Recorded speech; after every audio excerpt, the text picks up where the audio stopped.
Diyos ug makagagahom nga Amahan, salamat sa mga grasya nga among nadawat, labi na sa gasa sa kinabuhi. Among gipangayo kanimo nga unta kami malamdagan sa pagkat-on ug pagsabot sa mga leksyon nga gikan sa among mga magtutudlo nga pinasubay sa bag-o nga pamaagi sa pagkat-on. Hinaot unta nga kami hatagan sa gasa sa pagsabot ug mahayagan ang among huna-huna ug among gilauman, ikaw magahatag kanamo sa proteksyon. Sa mga magtutudlo, magapadayon ang ilang kinasing-kasing nga pag-alagad. Una kami sa kalipay, aron mulambo ang tinuod na gugma ug kaluoy sa matag adlaw.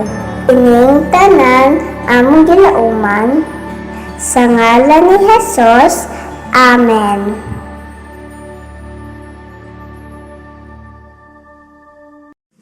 Mga kababayan, ang pambansang awit ng Pilipinas. Bayang magigil, pwede sa silanganan, alak ng puso, sa dibdib mo'y buhay. Lupang hinirang, tuyad ka ng magiti, sa panlulupi, di ka masisiling, sa lagat at puno sa simula, sa langit mo mga, magilang ang tula at awit sa paglayang minamahal, ang isang ng watawat mo'y tagumpay na nagdidinig, ang ituwing nagkaroon niya'y kailan ang may magdidinig, lupa ng araw ng walang ibang sipa, ay langit sa piling mo, aming ligaya ng pagkay ng ating namatay ng dahil sa'yo.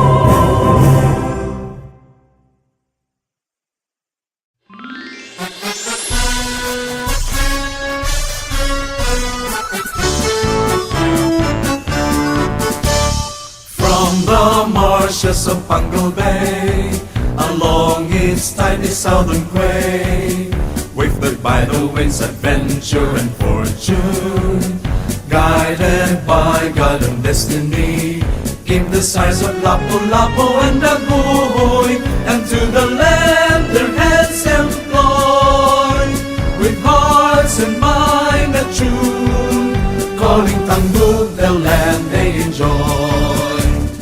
From the marshes of Pangal Bay, along its tiny southern quay, wafted by the winds, adventure and fortune, guided by God and destiny, came the sighs of Lapu-Lapu and Daguhoy, and to the land their hands employed, with hearts and mind attuned, calling Tanggug the land they enjoy. Tanggug blossom as rose by the bay, while Malindang watched with welcome glee the growth and progress on display. Tanggug a dream, Tanggug a town, Tanggug a city forever renowned, with their loyal sons endeavor it to be, with generation to behold and see, a mystic city by the side of Pangal Bay. From the marshes of Pangal Bay, along its tiny southern quay, wafted by the winds, adventure and fortune, guided by God and destiny, came the sighs of Lapu-Lapu and Daguhoy, and to the land their hands employed, with hearts and mind attuned, calling Tanggug the land they enjoy, calling Tanggug the land they enjoy.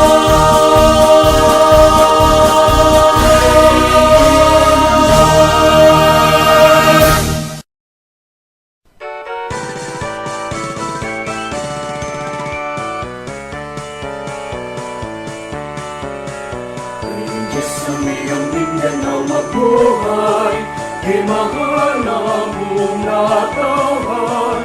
Mauswagon masidakon malipayon, pagpala sa katahon. Magpapiling kaning kasing-kasing, ang kabanaan o kamalipayon. Di sa kanunay gugmaan magpaibabaw, ang kahusay o kanina. Mabuhay ang iyang Mindanao, tanaw mong natawan.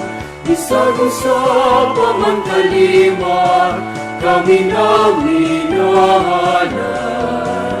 Sa buhat ang katuyuan, simbolo sa kagawasan. Magpabiling na magkahinusa, kadahugan sa tanan. Mabuhay ang iyong Mindanao, ang tanaw mong natawan. Isag-usap ang kaliwa, kami na minahalay. Sa buhat ang katuyuan, simbolo sa kagawasan. Magpabiling na magkahinusa, kadahugan sa tanan. Magpabiling na magkahinusa, kadahugan sa tanan.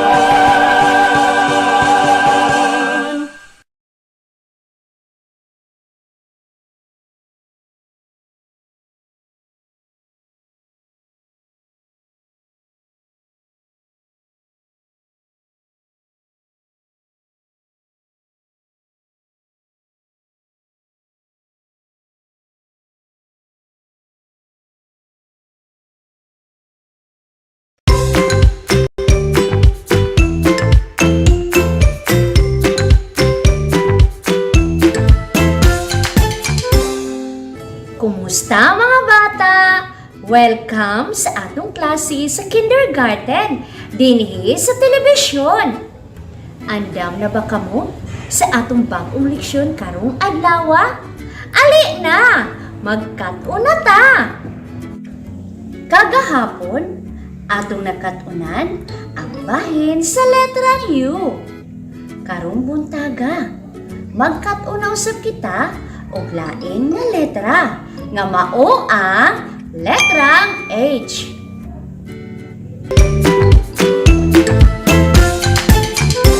Ug karon mga bata, ato una nga paminawon ang usa ka awit.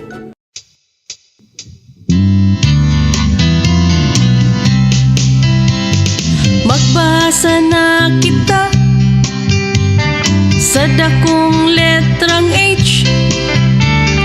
Basahon ta siya.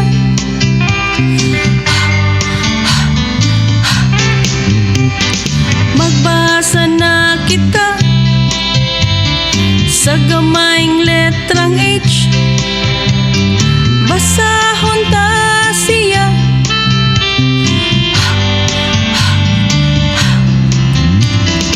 H sama sa halamanan. Huy-huy, hari ug hagdan. H sama sa halo-halo.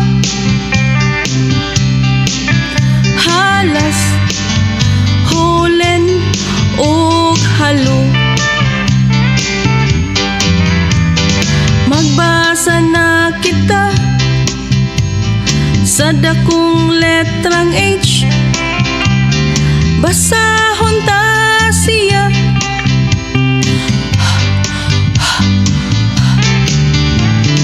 Basahon ta siya.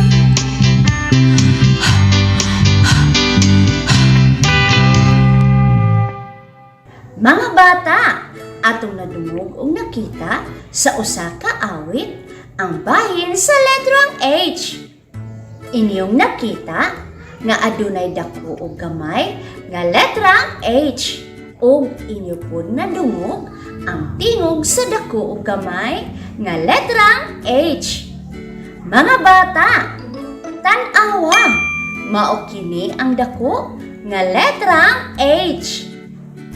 Akong usbon mga bata, mao kini ang dako nga letrang H. Akong usbon sa makausa mga bata, mao kini ang dako nga letrang H. Karon mga bata, tan-awa, mao kini ang gamay nga letrang H. Akong usbon mga bata, mao kini ang gamay nga letrang H. Akong usbon sa makausa mga bata, mao kini ang gamay nga letrang H. Mga bata, tan-awa, mao kini ang hulagway sa baba samtang ilitok ang tingog sa dako ug gamay nga letrang H. Karon mga bata, paminawa ang tingog sa dako ug gamay nga letrang H. Basahon ta siya.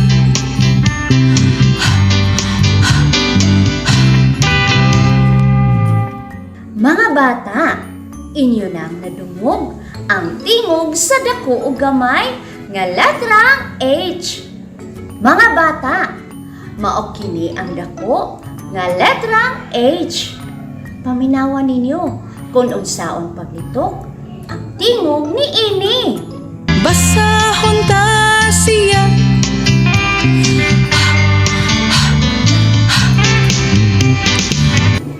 Mga bata, tan-awa usab kini, mao kini ang gamay nga letrang H.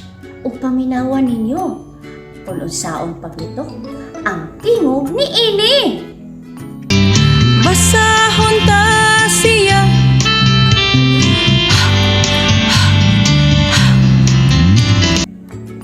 Mga bata, mao kini ang hulagway sa dako ug gamay nga letrang H nga putol-putol ang linya. Karon mga bata, ako kining subayon aron makasulat ako sa dako ug gamay nga letrang H. Karon mga bata, magsugod ako og subay sa adunay hulagway sa kamot nga nagunit og lapis. Gikan sa taas, padulong sa ubos. Sunod mga bata, ang sunod na kong subayon, mao putol-putol nga linya nga adunay arrow nga blue. Ug ako kining sundon mga bata. Gikan sa taas, padulong sa ubos. Karon, ang sunod na pud nako nga subayon, mao putol-putol nga linya nga adunay arrow nga pula. Magsugod ako sa pula nga linya. Gikan sa wala, padulong sa tuo. Ug ako nang nasulat ang dako nga letrang H nga adunay tingog nga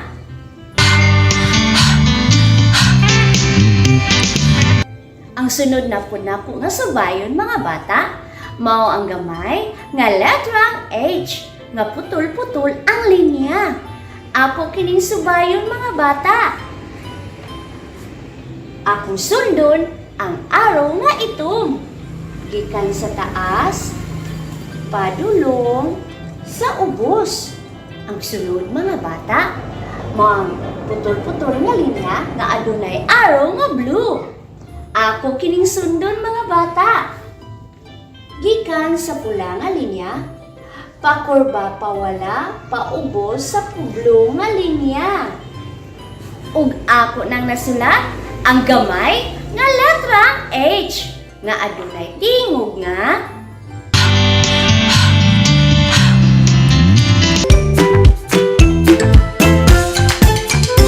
Okay mga bata, aduna kitay hulagway sa dako ug gamay nga letrang H. Okay. Karon mga bata, magduman kita og hikap og litok sa tingog ni ini. Sige mga bata, ready na? Yes,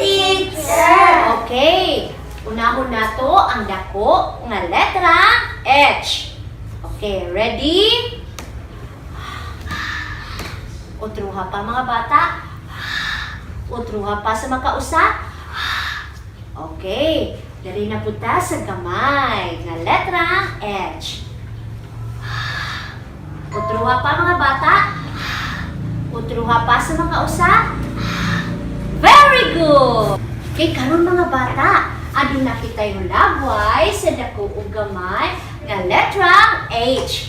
O karon ato kining subayon ang putol-putol nga linya sa letra H. Okay mga bata, magdungan kita. Magsugod kita sa adunay hulagway sa kamot nga nagunit og lapis. Sige mga bata, gikan sa taas, padulong sa ubos. Okay, ang sunod na itong subayon, mao ang putol-putol nga linya nga adunay arrow nga blue.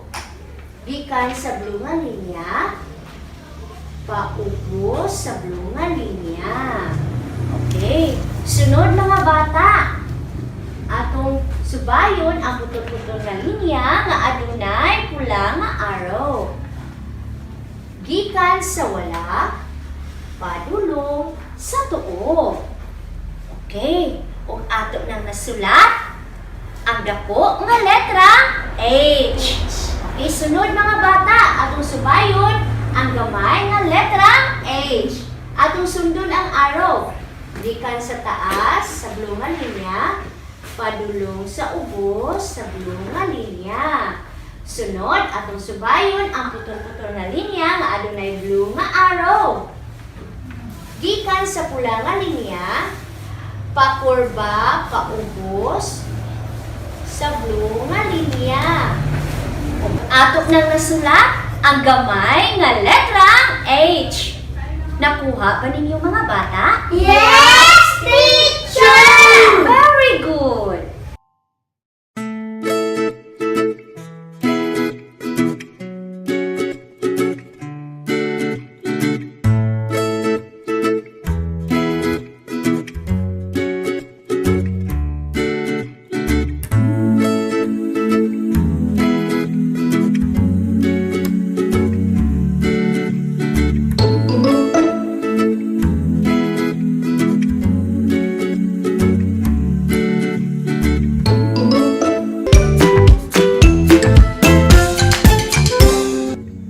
Karon mga bata, oras na aron ikaw na pud ang mulitok sa tingog sa dako ug gamay nga letrang H.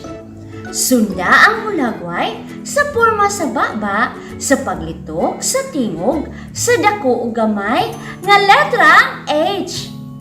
Tudloa ang hulagway sa dako nga letrang H ug isulti ang tingog niini ngadto sa imong mama, papa ug uban pang kauban ninyo sa panimalay. Sige, isulti na mga bata.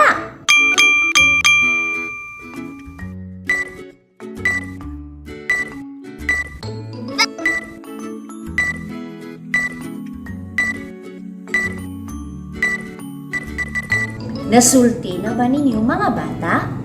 Kung inyo nang nasulti, maayo! Karon mga bata, tudluan na usab ang hulagway sa gamay nga letrang H. Og isulti ang tingog niini ngadto sa imong mama, papa ug uban pang kauban ninyo sa panimalay. Sige, isulti na mga bata.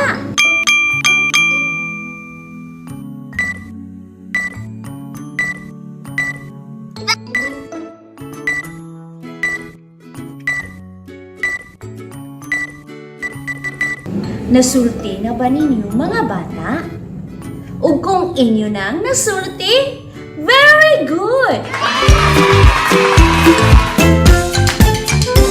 Para sa inyong unang abuluhaton, subaya ang mga putol-putol nga linya aron makasulat sa dako ug gamay nga letrang H. Sunda ang mga arrow sa pagsubay niini. Alang sa dugang nga pagkaton, Kopyaha ang mga dako ug gamay nga letrang H. Akong usbon mga bata, kopyaha ang mga dako ug gamay nga letrang H.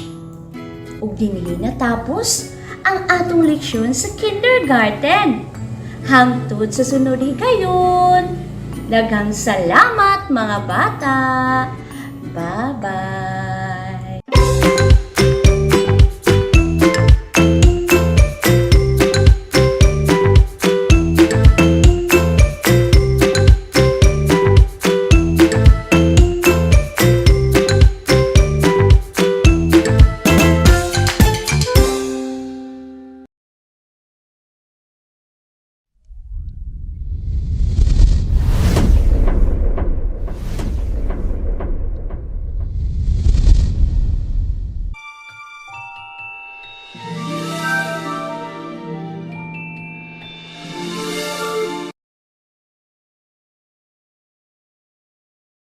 Maayong adlaw mga bata! Ako si Teacher Divine. Ako si Teacher Popoy. Tala, magkatuna kita sa pagbasa sa English. Karong adlaw, atong sugdan ang atong bag-ong pagtulunan sa pagbasa. Kini mao ang pagbasa sa mga English words nga adunay short a sound. Andama og paklia ang inyong English reading, Lesson 3, page 11. Diha inyong makita ang mga pulong nga adunay short a. Mga bata, dinha usab inyong makita ang letrang A nga adunay tingog nga a. Og letrang D nga adunay tingog nga d. Kung atong isumpay ang mga tingog niini, makaporma kita og rhymes nga add. Karon mga bata, tudloa ang unang letra nga makita sa wala nga bahin. Diha inyong makita ang letrang B nga adunay tingog nga b. Kung ato kining isumpay sa rhymes nga add, mahimo na kining b-add, bad. Akong usbon mga bata, b-add, bad. Karon mga bata, magdungan kita sa pagbasa. B-add, bad. Atong usbon sa makausa mga bata. B-add, bad. Karon mga bata, kamo na pod ang magbasa. Usban ninyo sa makausa mga bata. Kung ang inyong gisulti mao ang b-add, bad, sakto mga bata. Karon mga bata, tudloa ang ikaduhang letra nga inyong makita sa wala nga bahin. Diha inyong makita ang letrang D nga adunay tingog nga d. Kung ato kining isumpay sa rhymes nga add, mahimo kini nga d-add, dad. Akong balikon mga bata. D-add, dad. Karon mga bata, magdungan kita sa pagbasa. D-add, dad. Balikon ta sa makausa mga bata. D-add, dad. Karon mga bata, kamo na pod ang magbasa. Balika pa sa makausa mga bata.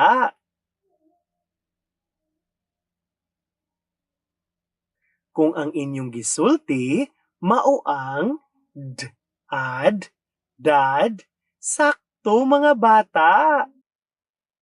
Karon mga bata, tudloa ang ikatulong letra nga makita sa wala nga bahin.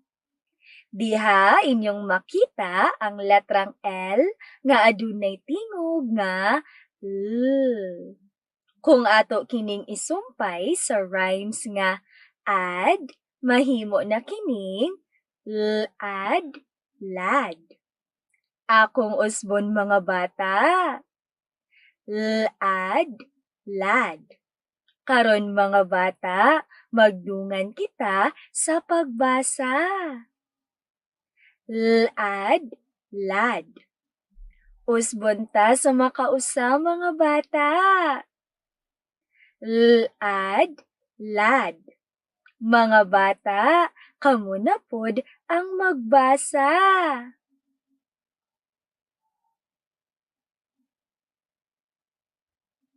Balikan ninyo pagbasa mga bata.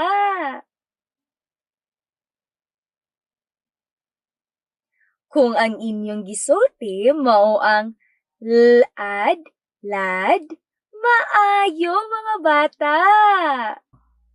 Karon mga bata, tudloa ang ikaupat nga letra nga inyong makita sa wala nga bahin. Diha inyong makita ang letrang M nga adunay tingog nga M. Kung ato kining isumpay sa rhymes nga add, mahimo kini nga add, mad. Akong usbon mga bata. Add, mad. Mga bata, magdungan kita sa pagbasa. Add, mad. Atong balikon mga bata. Add, mad. Karon mga bata, kamo na pod ang magbasa. Balika pa sa makausa, mga bata.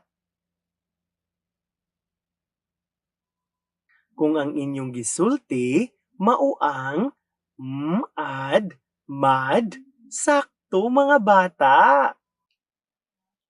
Mga bata, tudloa ang ikalima nga letra nga makita sa wala nga bahin. Diha inyong makita ang letrang S nga adunay tingog nga S. Kung ato kining isumpay sa rhymes nga add, mahimo na kining sad, sad. Akong usbon mga bata. Sad, sad. Mga bata, magdungan kita sa pagbasa. Sad, sad. Atong usbon pagbasa mga bata. Sad, sad. Karon mga bata, kamo na pod ang magbasa. Balikan ninyo mga bata. Kung ang inyong gisulti mao ang sad, sad, maayo mga bata. Karon mga bata, tudloa ang ikaunom nga letra nga inyong makita sa wala nga bahin. Diha inyong makita ang letrang H nga adunay tingog nga kung ato kining isumpay sa rhymes nga add, mahimo kini nga add, had. Akong usbon mga bata. Add, had. Magdungan kita sa pagbasa mga bata. Add, had. Balikon ta sa makausa mga bata. Add, had. Karon mga bata, kamo na pod ang magbasa. Balika pa sa makausa mga bata. Kung ang inyong gisulti, mao ang add, had, sakto mga bata. Karon mga bata, Tudlua ang ikapito nga letra nga makita sa wala nga bahin. Diha inyong makita ang letrang F nga adunay tingog nga kung ato kining isumpay sa rhymes nga ad, mahimo na kining ad, fad. Akong usbon mga bata. Ad, fad. Mga bata, magdungan kita sa pagbasa. Ad, fad. Atong usbon sa makausa mga bata. Ad, fad. Karon mga bata, kamo na pod ang magbasa.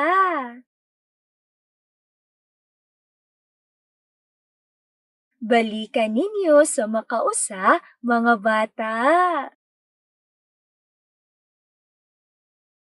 Kung ang inyong gisulti mao ang ad, fad, sakto mga bata. Karon mga bata, tudlua ang ikawalo nga letra nga inyong makita sa wala nga bahin. Diha inyong makita ang letrang T nga adunay tingog nga T. Kung ato kining isumpay sa rhymes nga ad, mahimo kini nga T.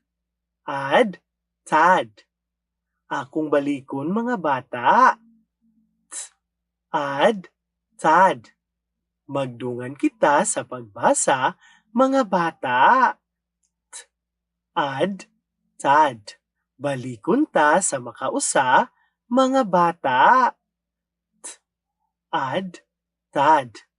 Karon mga bata, kamo na pod ang magbasa. Balika pa sa makausa, mga bata. Kung ang inyong gisulti, mao ang T, ad, tad, sakto mga bata. Karon mga bata, atong basahon ang mga pulong nga naporma. Paminawa ko ninyo kung unsaon ako kini pagbasa. Bad, dad, lad, mad, sad, had, fad, tad. Karon mga bata, magdungan kita sa pagbasa. Bad, dad, lad, mad, sad, had, fad, tad. Karon mga bata, kamo na pod ang magbasa.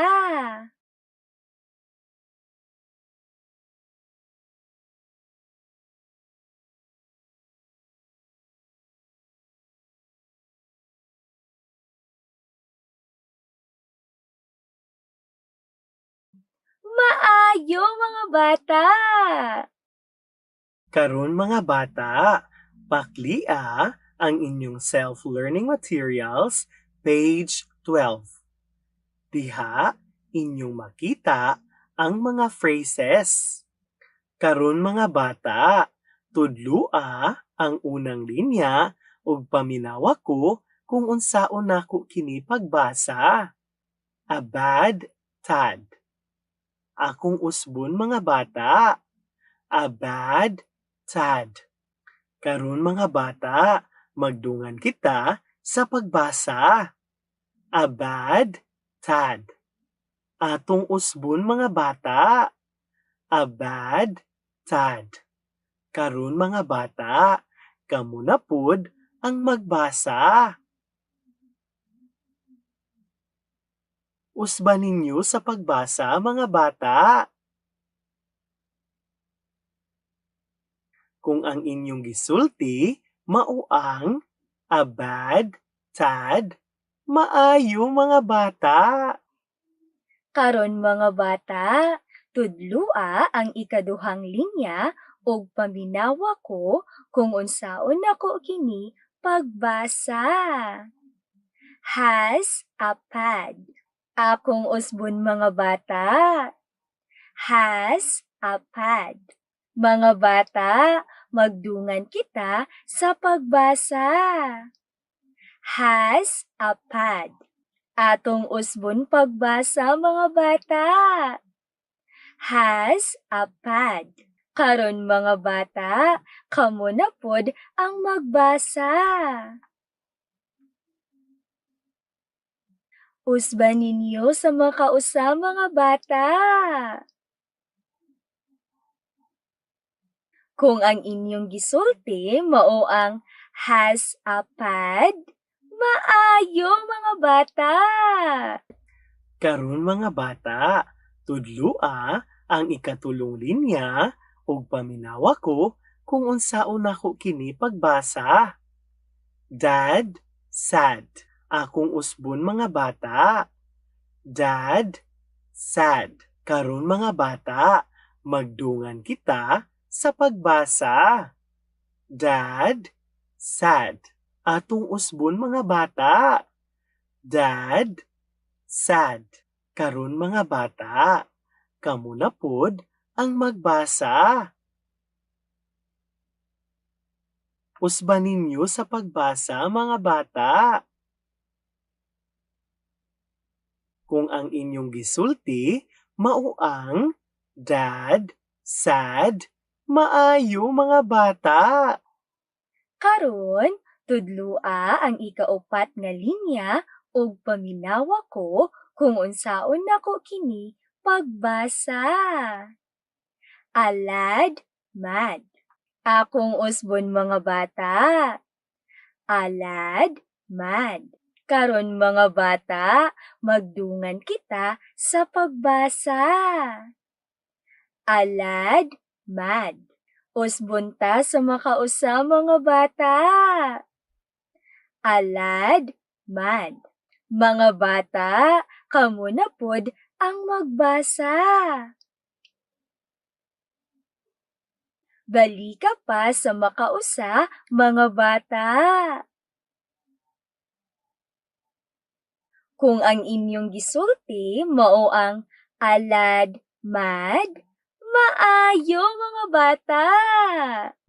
Karon mga bata, lantawa ang ubos nga bahin sa inyong self-learning materials. Diha inyong makita ang mga sentences.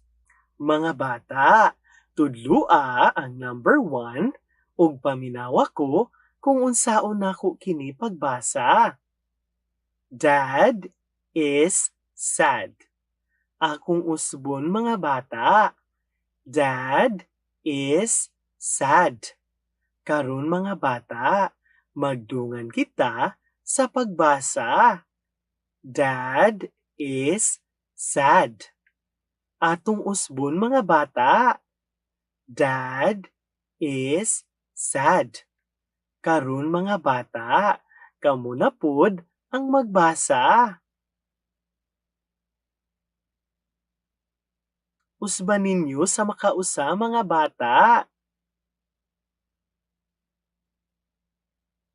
Kung ang inyong gisulti mao ang dad is sad, sakto mga bata.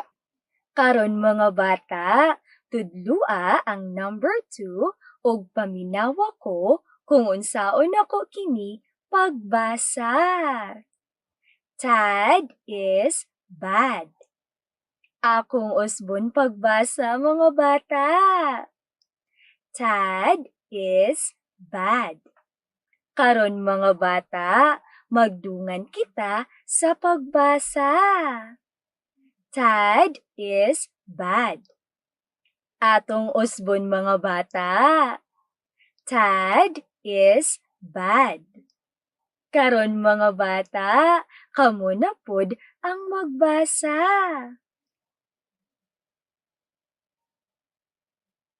Balika pa mga bata.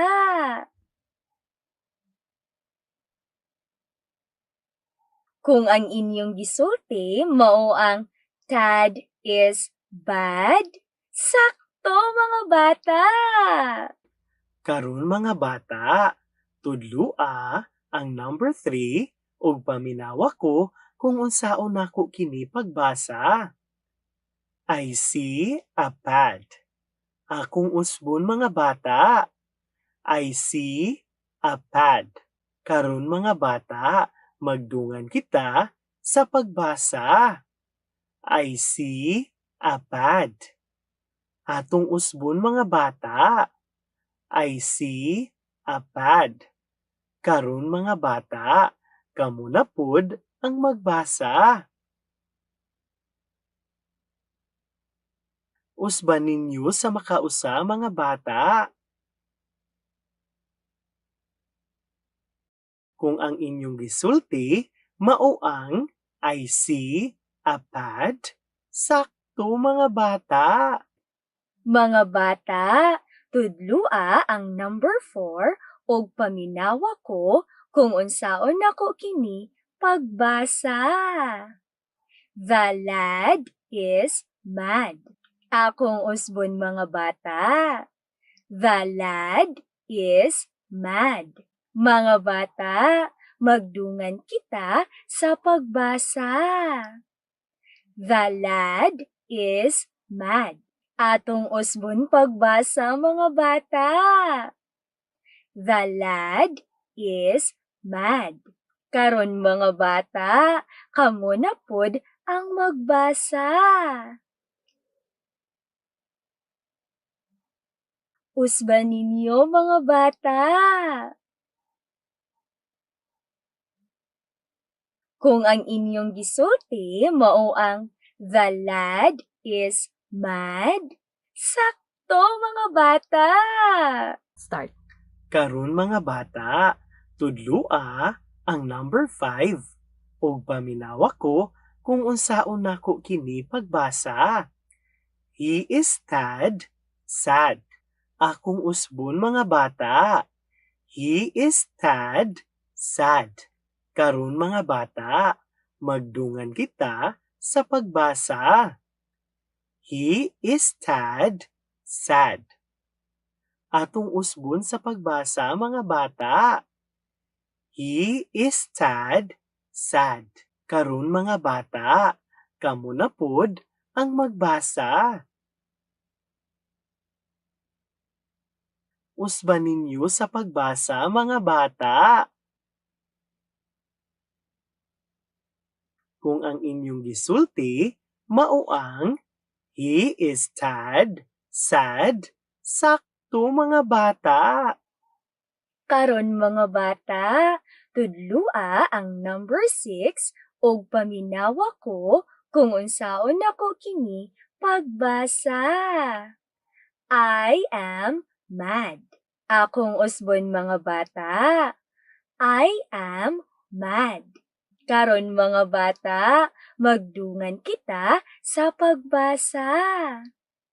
I am mad. Usbon ta sa makausa mga bata. I am mad. Karon mga bata, kamo na pod ang magbasa. Balika pa sa makausa mga bata. Kung ang inyong gisulti mao ang I am mad, maayo mga bata. Karon mga bata, paklia ang inyong self-learning materials, page 13. Diha, inyong makita ang basahon nga adunay title nga Mad Dad. Karon mga bata, basahan ninyo kini. Sugdi na ninyo mga bata.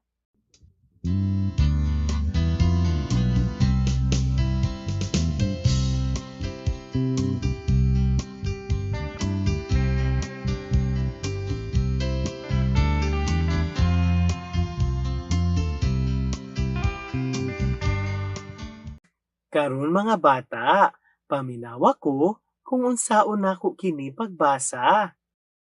Mad Dad. Dad had a pad. Lad had no pad. He was sad. So He gets Dad's pad. Dad was mad. Kung gibasa ninyo ang basahon, sama sa akong pagbasa, sakto mga bata. Alang sa dugang pagsabot sa inyong gibasa, tubaga ang mga pangutana sa ubos sa inyong basahon. Karon mga bata, paklia ang inyong self-learning materials, page 14. Lantawa ang hulagway sa wala ug badlisi ang pulong sa tuo nga nagngalan sa maong hulagway. Karon mga bata, paklia ang inyong self-learning materials, page 15. Lantawa ang hulagway ug isulat sa badles ang nawala nga letra aron maporma ang ngalan sa matag hulagway. Ug dinhi natapos ang atong pagtulunan karong adlaw. Hangtod sa sunod nga higayon mga bata. Daghang salamat. Enjoy!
Ug karon, ang atong mga kabataan sa grade 1, grade 2 ug grade 3 pabilin nga maminaw para sa inyong mga pagtulunan karong adlaw.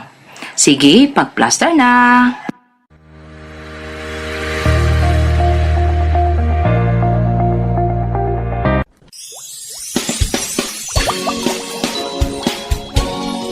Para sa mga bata sa grade 3 music.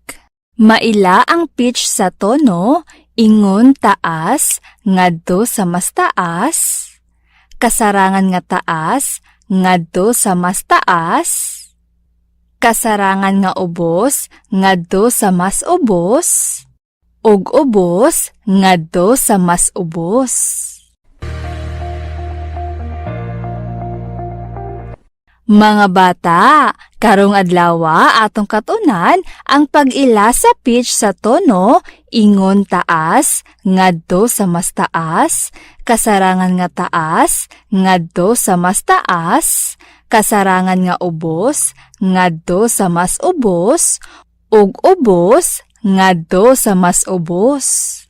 Ang inyo sa buluhaton inighuman ni ining atong leksyon usa ka written activity. Paklia ang inyong RBI learning materials sa grade 3 music pages 1, 2, and 3.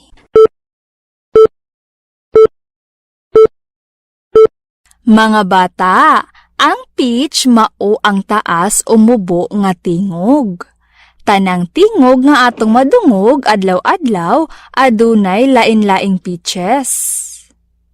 Sa pagkanta, naay mga tono nga naay pitch nga taas o so, mas taas o la, mubo o mi, ug mas ubos o re. Ang nota nagarepresenta sa pitch. Sa musika, naakitay tone ladder nga motabang sa tua sa paghibalo kung ang tono mitaas, miubos, mas miubos, o mas mitaas ba ang pitch aron makanta nato og tarong ang usa ka kanta. Karon mga bata, paminawan ninyo ang do re mi. Paminawan ninyo mga bata.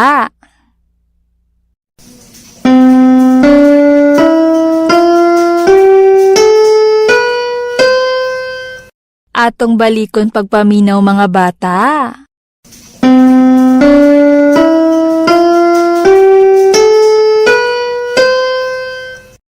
Ato nang nadungog ang do re mi.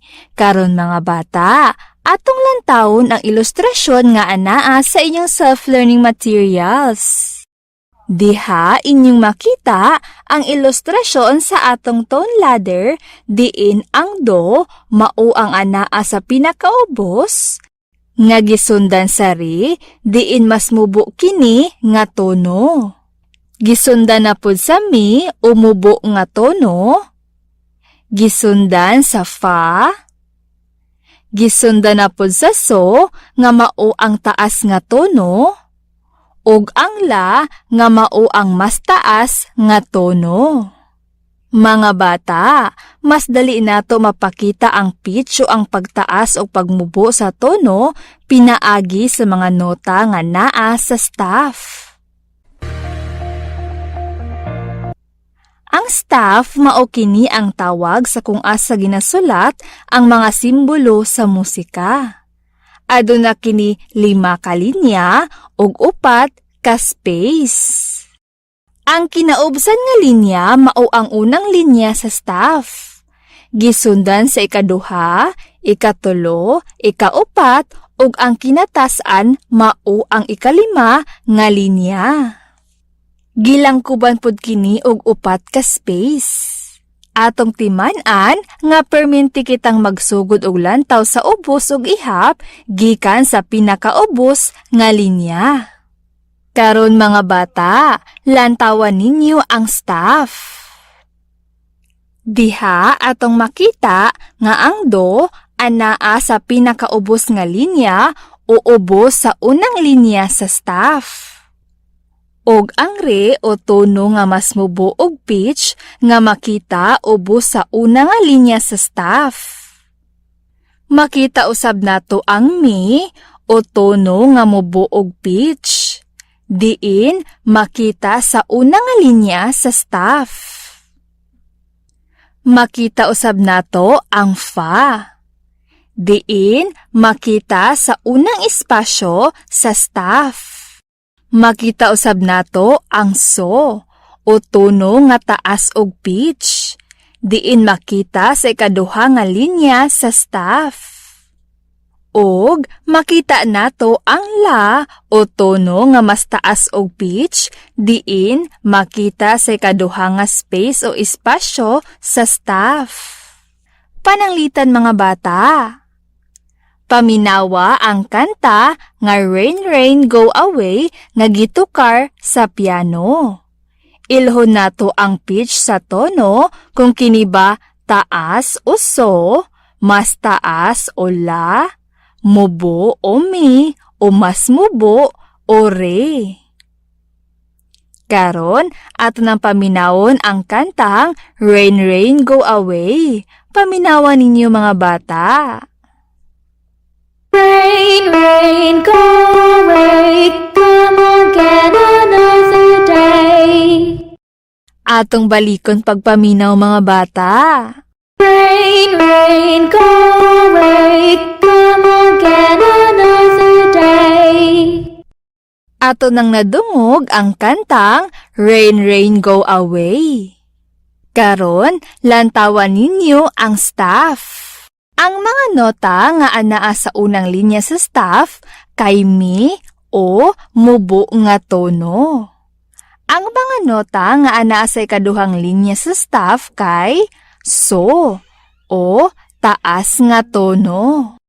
Og ang nota nga anaa sa ikaduha nga space sa staff kay la o mas taas nga tono. Atong balikon pagpaminaw ang kantang Rain Rain Go Away mga bata. Para mas mailan ninyo ang pitch sa tono. Paminawan ninyo mga bata. Rain, rain, go away, come again another day. Inyo nang nadungog pag-usab ang kantang Rain Rain Go Away. Karon, adto na pud kita sa inyong buluhaton. Paklia ang page 3 sa inyong RBI Learning Materials.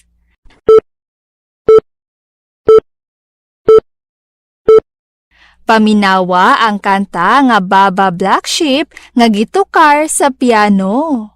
Ilha ang pitch sa tono kung kini ba taas o so, mas taas o la, mubo o mi, o mas mubo o re. Ato nang paminawon ang kantang Baba Black Sheep. Paminawan ninyo mga bata. Baba Black Sheep, have you any wool? Yes sir, 3 bags full. Ato na pong balikon pagpaminaw mga bata. Baba Black Sheep, have you any wool? Yes sir, 3 bags full. Ato na pong balikon pagpaminaw mga bata. Baba Black Sheep, have you any wool? Yes sir, 3 bags full. Inyo nang nadungog ang kantang Baba Black Sheep. Karon, ilhanan ninyo ang pitch sa tono kung kini ba taas o so, mas taas o la, mubo o mi, o mas mubo o re. Og isulat kini sa mga linya.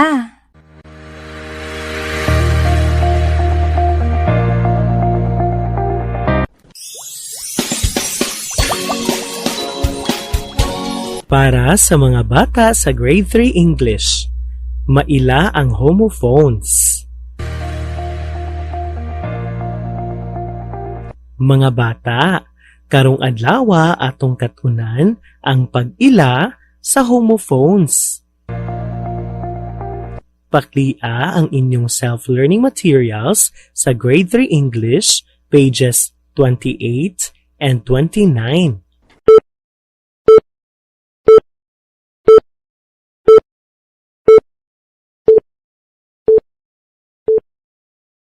Mga bata, homonyms are broadly defined as words which are homographs or homophones or both.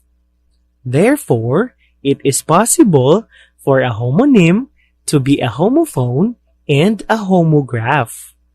Homophone is a word that is pronounced the same as another word but differs in meaning. A homophone may also differ in spelling. In your self-learning materials, you can see the examples of homophones or words that are pronounced the same as another word but differs in meaning and may also differ in spelling. Air, air. Be, buy, scent, die, fair, flower, heel, him, hour, in, not, maid. Mga bata, in your self-learning materials, Page 29, you can see another examples. Listen to the situation. Lino is going home from school. When he is about to open the door, his dog smells with his nose and knows that Lino has come.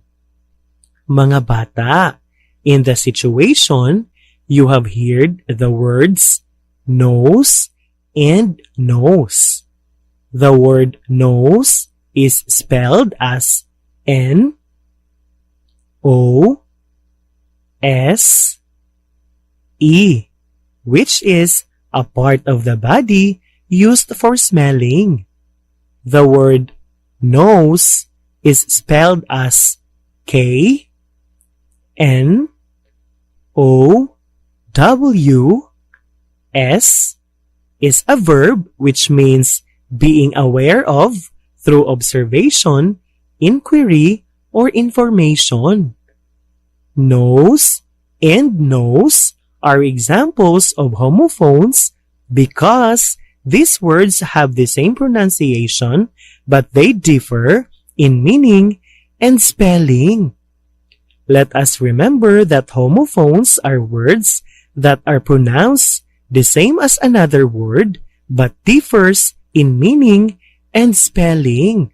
For additional information, kindly read your self-learning materials, pages 28 and 29.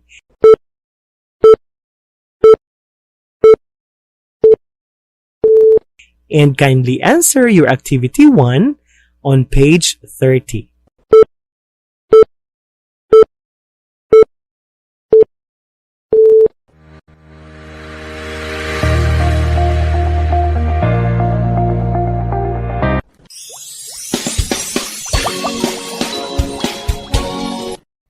Para sa mga bata sa Grade 2 Music, maila ang pitch of tones nga taas, mubo, mas taas ug mas ubos.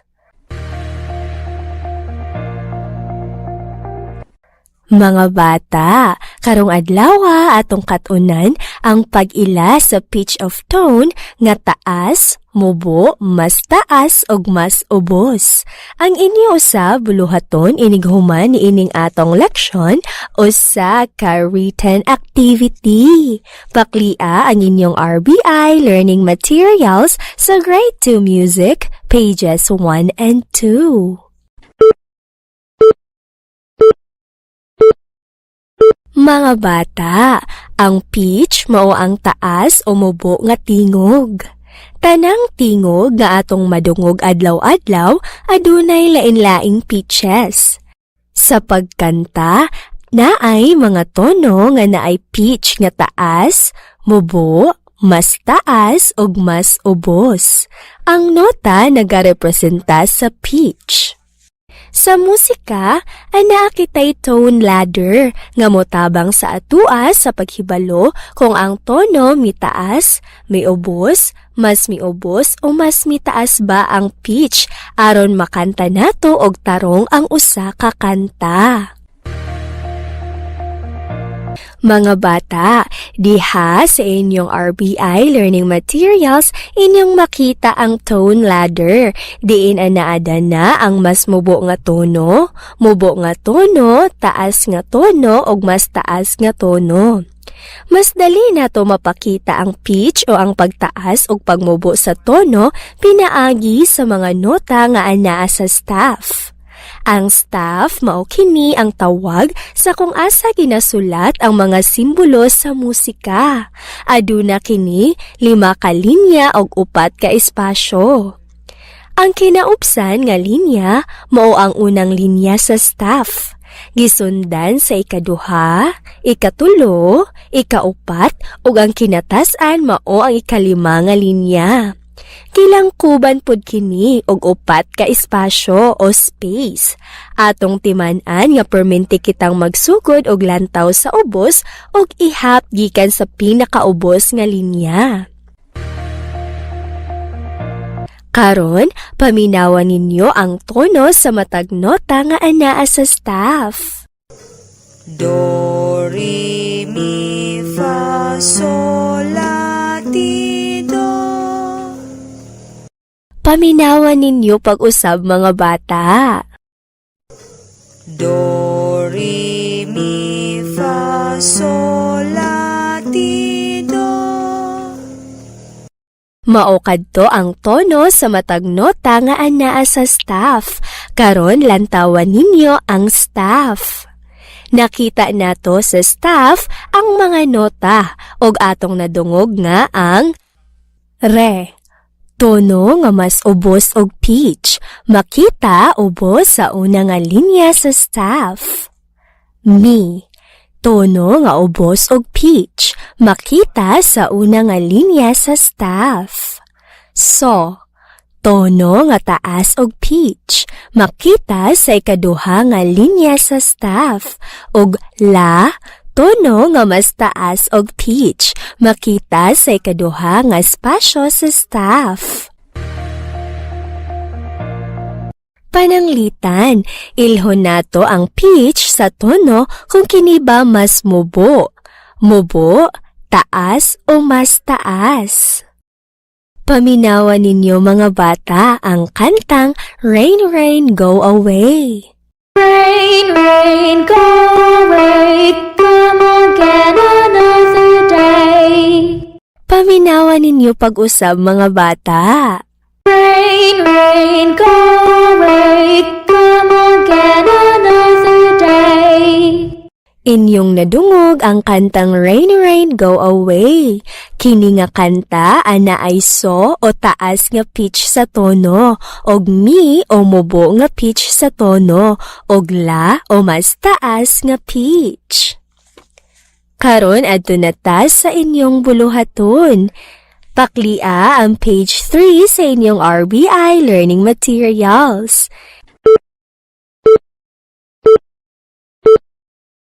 Ilha ang pitch sa tono kung kini ba mas mubo, mubo, taas o mas taas.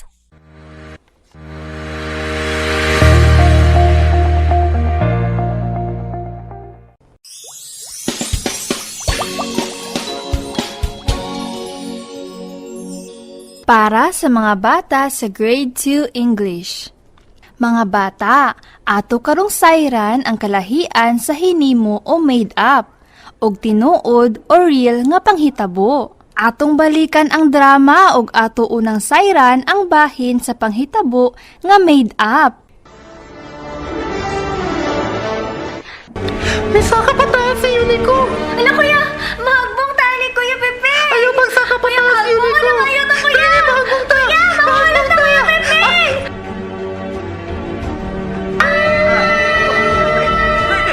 Pangmata na ka mo! Pangmata na ka mo! Pangmata na ka mo, mga apo! Naaraman dahil mo diha! Salamat, Nagtulog naman dahil mo diha sa... Nasayra nato nga ang panghitabo di inaabot si Piping og training sa lilipot usa ka damgo. Ug kini nga panghitabo usa ka pananglitan sa hinimo o made up. Ang hinimo o made up mao kana ang mga panghitabo nga dili tinuod. Ato na pud paminawon ang segment ug atong sayran ang tinuod o real nga panghitabo. Mga apo, di ara ang mangga. Pangauna mo, mga apo.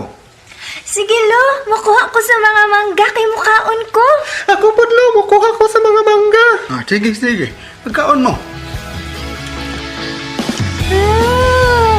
Kalami sa mangga lo. Katami sa mangga pudlo. Nasayran nato nga ang pagkaon ug mangga nilang Piping og training maoy usa ka pananglitan sa tinuod o real nga panghitabo. Ang tinuod o real nga panghitabo mao ang mga panghitabo nga tinuod nato nga masinati. Mga bata, unsa may imong gihimo karon? Ang imong gihimo karon usa ka real o tinuod nga panghitabo. Karon mga bata sa grade 2 para sa inyong buluhaton, paklia ang inyong self-learning materials sa Episode 6, Grade 2 English, Page 1. Akong Balikon, Episode 6, Grade 2 English, Page 1.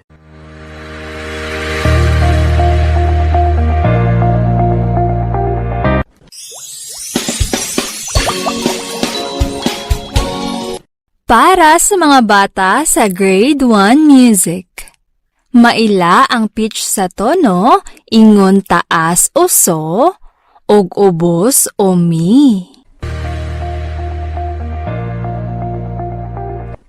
Mga bata, karong adlaw atong katunan ang pag-ila sa pitch sa tono, ingon taas o so, og ubos o mi. Ang inyo sa buluhaton inighuman niining atong leksyon usa ka written activity. Paklia ang inyong RBI learning materials sa Grade 1 Music, pages 1, 2, and 3. Mga bata, ang pitch mao ang taas o mubo nga tingog. Tanang tingog nga atong madungog adlaw-adlaw adunay lain-laing pitches. Sa pagkanta, naay mga tono nga naay pitch nga taas o so ug mubo o mi. Ang nota nagarepresenta sa pitch. Sa musika, naakitay tone ladder nga mutabang sa tua sa paghibalo kung ang tono nga mitaas o miubos. Karon mga bata, paminawan ninyo ang do re mi. Paminawan ninyo mga bata.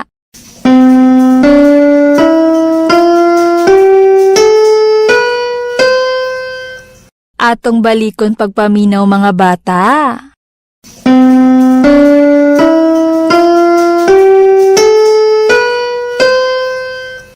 Ato nang nadungog ang do re mi. Karon mga bata, atong lantawon ang ilustrasyon nga anaa sa inyong self-learning materials. Diha inyong makita ang ilustrasyon sa atong tone ladder diin ang do mao ang anaa sa pinakaubos nga gisundan sa re diin mas mubo kini nga tono. Gisundan na pud sa mi umubo nga tono. Gisundan sa fa. Gisundan na pud sa so nga mao ang taas nga tono. Ug ang la nga mao ang mas taas nga tono. Mga bata, mas dali nato mapakita ang pitch o ang pagtaas o pagmubo sa tono pinaagi sa mga nota nga naa sa staff. Ang staff mao kini ang tawag sa kung asa ginasulat ang mga simbolo sa musika. Aduna kini 5 ka linya ug 4 ka space. Ang kinaubsan nga linya mao ang unang linya sa staff. Gisundan sa ikaduha, ikatulo, ikaupat ug ang kinatasan mao ang ikalima nga linya. Gilangkuban pud kini og 4 ka space. Atong timan-an nga perminti kitang magsugod og lantaw sa ubos ug ihap gikan sa pinakaubos nga linya. Karon mga bata, lantawan ninyo ang staff. Diha atong makita nga ang do anaa sa pinakaubos nga linya o ubos sa unang linya sa staff. Og ang re o tono nga mas mubo og pitch nga makita ubos sa una nga linya sa staff. Makita usab nato ang mi o tono nga mubo og pitch. Diin makita sa una nga linya sa staff. Makita usab nato ang fa. Diin makita sa unang espasyo sa staff. Makita usab nato ang so o tono nga taas og pitch. Diin makita sa ikaduha nga linya sa staff. Og makita nato ang la o tono nga mas taas og pitch. Diin makita sa ikaduha nga space o espasyo sa staff. pananglitan mga bata. Paminawa ang kanta nga Rain Rain Go Away nga gitukar sa piano. Ilhon nato ang pitch sa tono kung kini ba mas mubo o re, mubo o mi, taas o so, o mas taas o la. Karon, ato nang paminawon ang kantang Rain Rain Go Away. Paminawan ninyo mga bata. Rain, rain, go away, come again another day. Atong balikon pagpaminaw mga bata. Rain, rain, go away, come again another day. Ato nang nadungog ang kantang Rain Rain Go Away. Karon, lantawan ninyo ang staff. Mga bata, kani nga kanta na ay so o taas nga pitch sa tono ug mi umubo nga pitch. Atong balikon pagpaminaw ang kantang Rain Rain Go Away mga bata. Para mas mailan ninyo ang pitch sa tono. Paminawan ninyo mga bata. Rain, rain, go away, come again another day. Inyo nang nadungog pag-usab ang kantang Rain Rain Go Away. Karon, adto na kita sa inyong buluhaton. Paklia ang page 3 sa inyong RBI Learning Materials.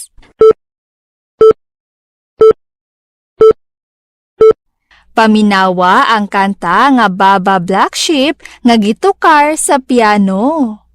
Ilha ang pitch sa tono. Isulat ang T sa linya kung kini taas nga tono ug M kung mubo nga tono. Ato nang paminawon ang kantang Baba Black Sheep. Paminawan ninyo mga bata. Baba Black Sheep, have you any wool? Yes sir, 3 bags full. Ato na pong balikon pagpaminaw mga bata. Baba Black Sheep, have you any wool? Yes sir, 3 bags full. Ato na pong balikon pagpaminaw mga bata.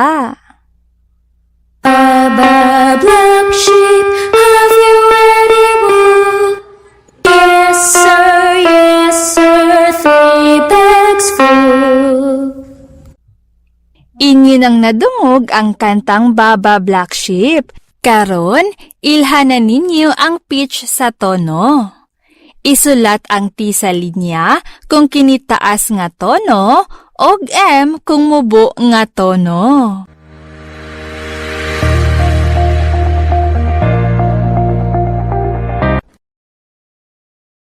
Mao kadto ang pagtulunan sa atong mga kabataang grade 1, grade 2 o grade 3. Daghan kaayong salamat sa padayon nga pagpaminaw alang sa pagkat-on karong adlaw. Daghan usab nga salamat sa atong mga ginikanan nga pabiling nga nagabay sa atong mga kabataan.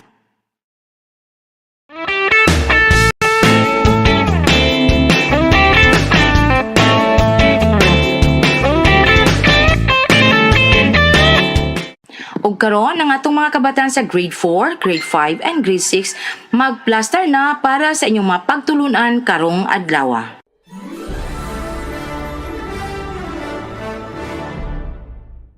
Para sa mga bata sa grade 4 mathematics, identify and describe the different kinds of quadrilaterals: square, rectangle, parallelogram, trapezoid, and rhombus. Today, we are going to learn how to identify different kinds of quadrilaterals: trapezoid, parallelogram, square, rectangle, and rhombus. At the end of this lesson, you're going to answer a written activity. Now, kindly open your RBI Learning Materials on page 3. You can see and read in the information that quadrilateral is a polygon having 4 sides, 4 angles, and 4 vertices, whose sum of interior angles is 360 degrees. Below are the different examples of quadrilaterals. Trapezoid is a quadrilateral that has exactly one pair of parallel sides. Below is an example of a trapezoid. Parallelogram is a quadrilateral whose opposite sides are parallel and equal. Below is a drawing of a parallelogram. Parallelogram is further classified into square, rectangle, and rhombus. Square is a parallelogram that has 4 equal sides and 4 right angles. Below is an example of a square. Rectangle is a parallelogram whose opposite sides are parallel and equal in length. It has 4 right angles. Below is a drawing of an example of a rectangle. Rhombus, or rhombi in plural, is a parallelogram with 4 equal sides but no right angles. Below is a drawing of a rhombus. Now for example 5, kindly open your RBI learning materials on page 12. Let us identify the different kinds of quadrilaterals. Trapezoid, parallelogram, square, rectangle, and rhombus. Unahon na to ang drawing sa number 1. Atong nakita sa first illustration or sa first drawing nga naay one pair of parallel lines. Remember mga bata nga ang parallel lines na siya nga dili magtagbo or dili mag-abot. So, ang classification sa quadrilateral nga gipakita kay trapezoid. Isulat lang nato ang trapezoid diha sa blank sa sulod sa kahon. Classification of quadrilateral trapezoid. Karon adto ta sa ikaduhang example.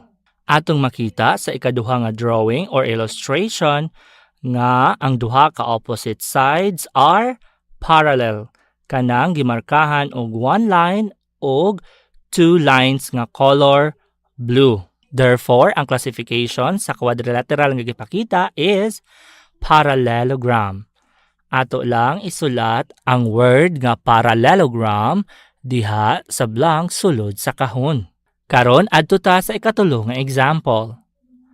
Atong makita sa drawing sa quadrilateral nga gipakita nga naay 4 ka equal sides kanang naay marka nga blue lines.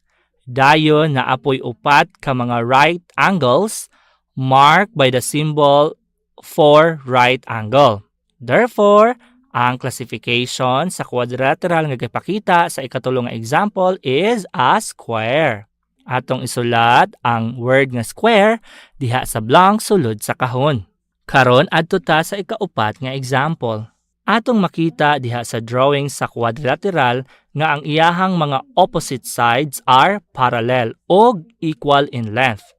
Kanang naay marka nga usa ka gamay nga orange line, parallel og parehas ang length sa iyahang opposite side nga naapoy marka nga usa ka gamay nga orange line. Kanang naay marka nga duha ka gamay nga orange lines, parallel og parehas og length sa iyang opposite sides nga naapoy marka nga duha ka gamay nga orange lines. Naapod siyay 4 ka right angles marked by the symbols for right angles. Therefore, makaingon ta nga ang classification sa quadrilateral sa number 4 is a rectangle. Atong isulat ang word nga rectangle diha sa blank sulod sa kahon. Karon, adto ta sa ikalima nga example nga naa ninyo makita diha sa RBI Learning Materials page 13.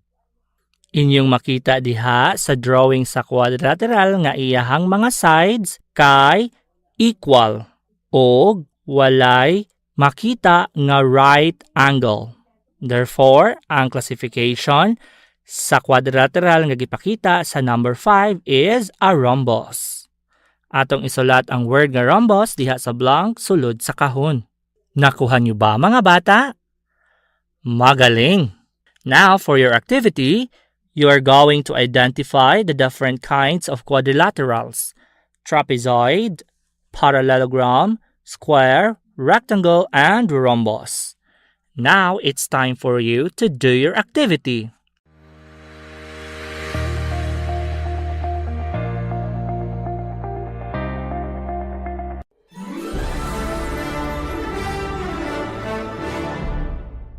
Para sa mga bata sa grade 5 mathematics, visualize percent and its relationship to fractions, ratios, and decimal numbers using models. Mga bata, today we are going to learn how to visualize percent and its relationship to fractions, ratios, and decimal numbers using models. At the end of this lesson, you are going to answer a written activity. Now, kindly open your RBI learning materials on page 1. You can see and read in the information that percent is a ratio of a number to 100 or per 100. It comes from the Latin word percentum, which means for every 100. In your RBI learning materials, you can see the symbol used for percent. Fraction is a part of a whole. Ratio is a comparison of two different things, quantities or numbers. A colon is used to express a ratio. Decimal number is a number whose whole number part and fractional part is separated by a decimal point. Below, you can see an example of a decimal number: 21 and 3/10. 21 is the whole number, and number 3 is the fractional part. And you can see the decimal point between the whole number and the fractional part. Now, for example 1, kindly open your RBI learning materials on page 2.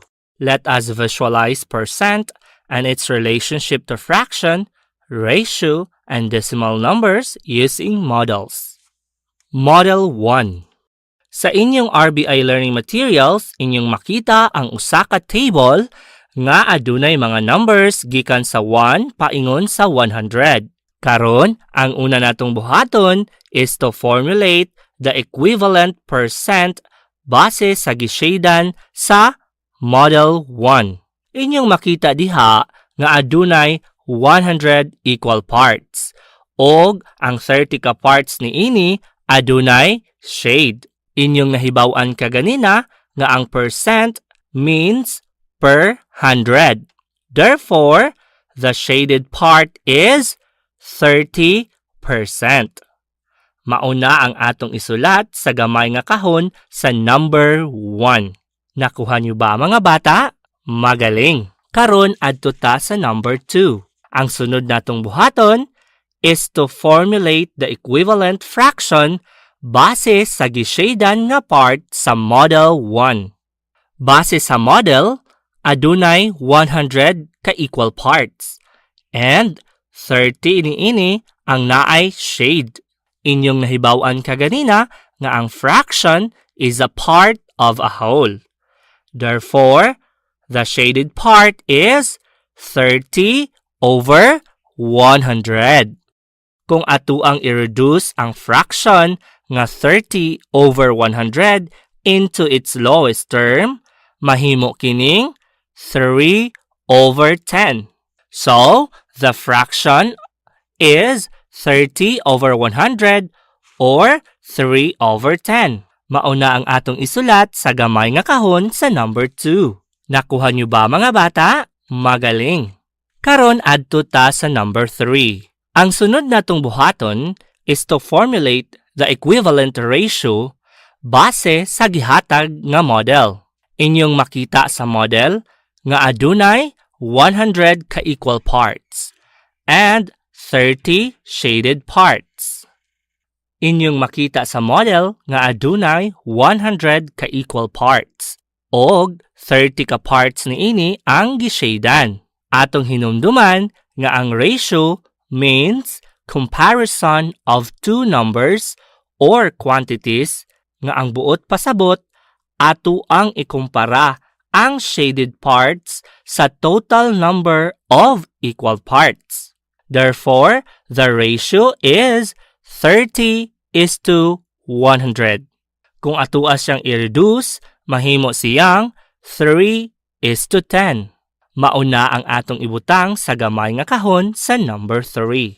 Karon adto ta sa number 4. Ang sunod natong buhaton is to formulate an equivalent decimal number base sa gishadan nga part sa gihatag nga model. Base sa model, there are 100 equal parts. Og ang 30 ka parts niini na ay shade. Hinumduman ninyo learners nga ang decimal means a number whose whole number part and fractional part is separated by a decimal point.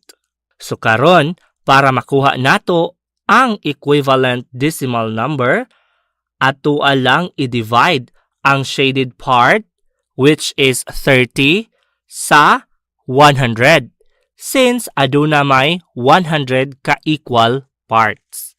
So, 30 divided by 100 equals 0.30 or 30 hundredths. The shaded part is 0.30 or 30 hundredths. Mauna ang atong isulat sa gamay nga kahon sa number 4. Nakuha niyo ba mga bata? Magaling!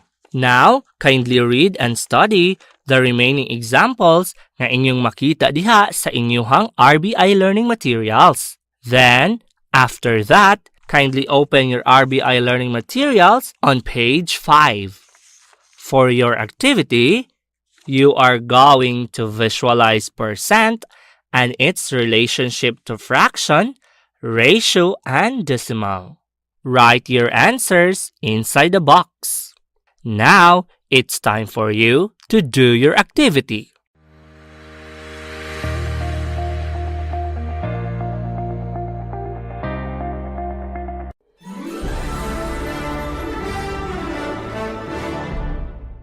Para sa mga bata sa grade 5 Araling Panlipunan, natatalakay sa pamamagitan ng pagsulat ang impluwensya ng mga Espanyol sa kultura ng Pilipino sa aspektong kultural.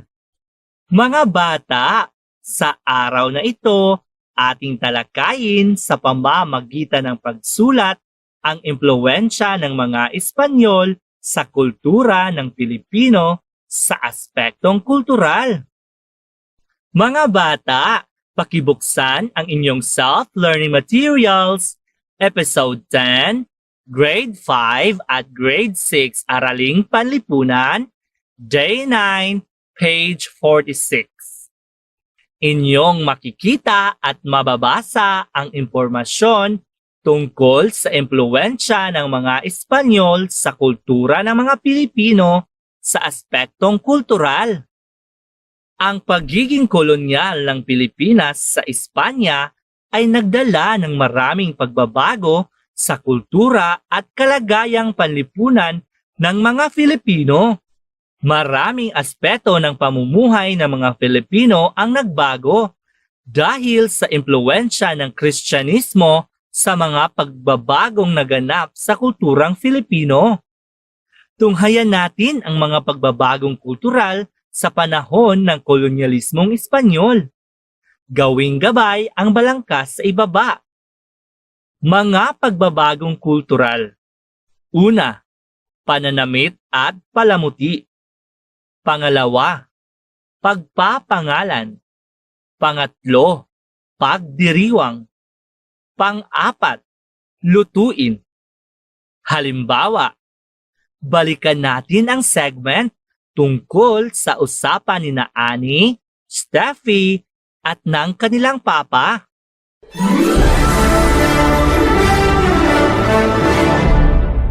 Teka lang, Papa. Di ba ang Santo Niño na isinasayaw nila ay parehas ng ibinigay ng Espanyol sa babae kanina sa palabas? Oo mga anak, Ibig sabihin, Papa, ang pagsayaw ng Santo Niño sa araw ng pista nito ay impluwensya ng mga Espanyol sa mga Pilipino. Tama kayo mga anak.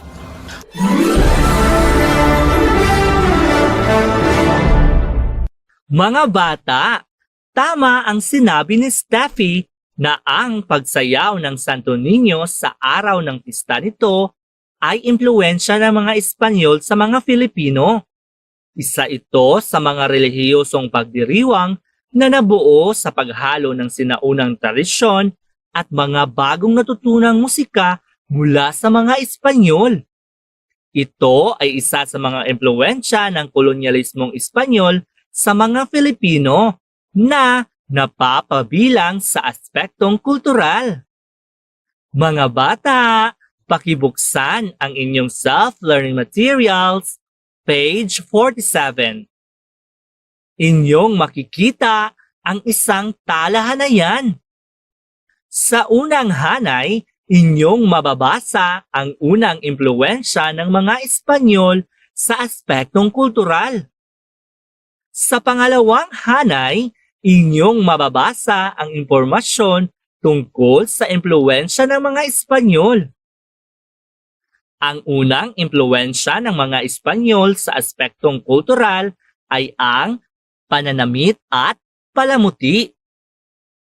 Ipinakilala ng mga Espanyol ang pagsuot ng kamisa de chino, pantalon, sombrero, tsinelas, ropelya, at sapatos para sa kalalakihan bilang kapalit sa bahag at kangan na isinusuot ng mga katutubo. Ang kababaihan ay patuloy na nagsuot ng barot saya na kalaunan ay naging kimona. Nagsuot din ng mga mantilya o itim na balabal at panuelo o malaking panyo na ipinapatong sa balikat. Naimpluwensyahan din ng mga Espanyol ang mga Filipino sa pagsusuot ng palamuti tulad ng pagsuot ng pinyeta o pangganyak na suklay sa buhok at iba't ibang hugis at laki ng hikaw. Ngayon mga bata, pag-aralan natin kung paano talakayin ang impluwensya ng mga Espanyol sa aspektong kultural. Sa pagtatalakay sa impluwensya ng mga Espanyol sa kultura ng Pilipino sa aspektong kultural, may sinusundan itong gabay. Unang isusulat ang sugnay na isa sa mga impluwensya ng mga Espanyol sa aspektong kultural ay ang kasunod nito ang impluwensya ng mga Espanyol sa aspektong kultural at susundan ng impormasyon tungkol sa impluwensya ng mga Espanyol. Balikan natin ang unang impluwensya ng mga Espanyol. Unang isulat ang sugnay na isa sa mga impluwensya ng mga Espanyol sa aspektong kultural ay ang kasunod nito ang impluwensya ng mga Espanyol sa aspektong kultural.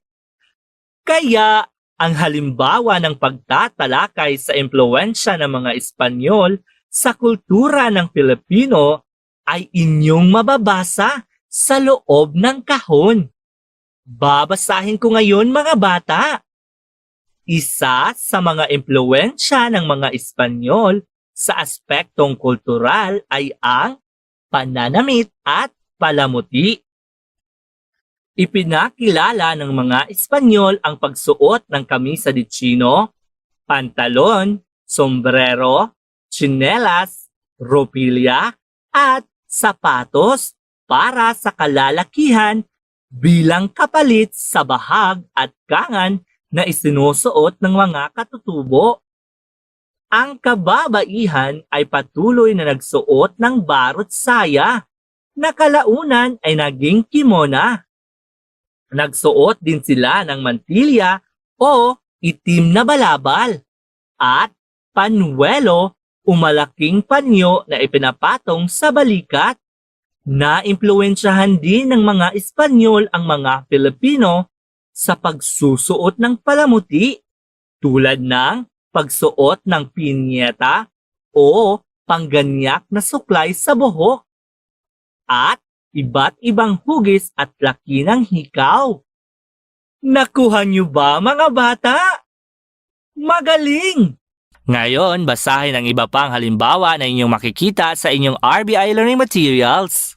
Ngayon, mga bata, para sa inyong gawain, pakibuksan ang inyong self-learning materials, pages 51, 52, 53, at 54. Kailangan ninyong talakayin ang impluwensya ng mga Espanyol sa kultura ng mga Pilipino. Unang isulat ang sugnay na isa sa mga impluwensya ng mga Espanyol sa aspektong kultural ay ang kasunod nito ang impluwensya ng mga Espanyol sa aspektong kultural. Susundan ng impormasyon tungkol sa impluwensya ng mga Espanyol. Isulat ang inyong sagot sa loob ng kahon. Ngayon, mga bata, oras na para gawin ninyo ang inyong gawain.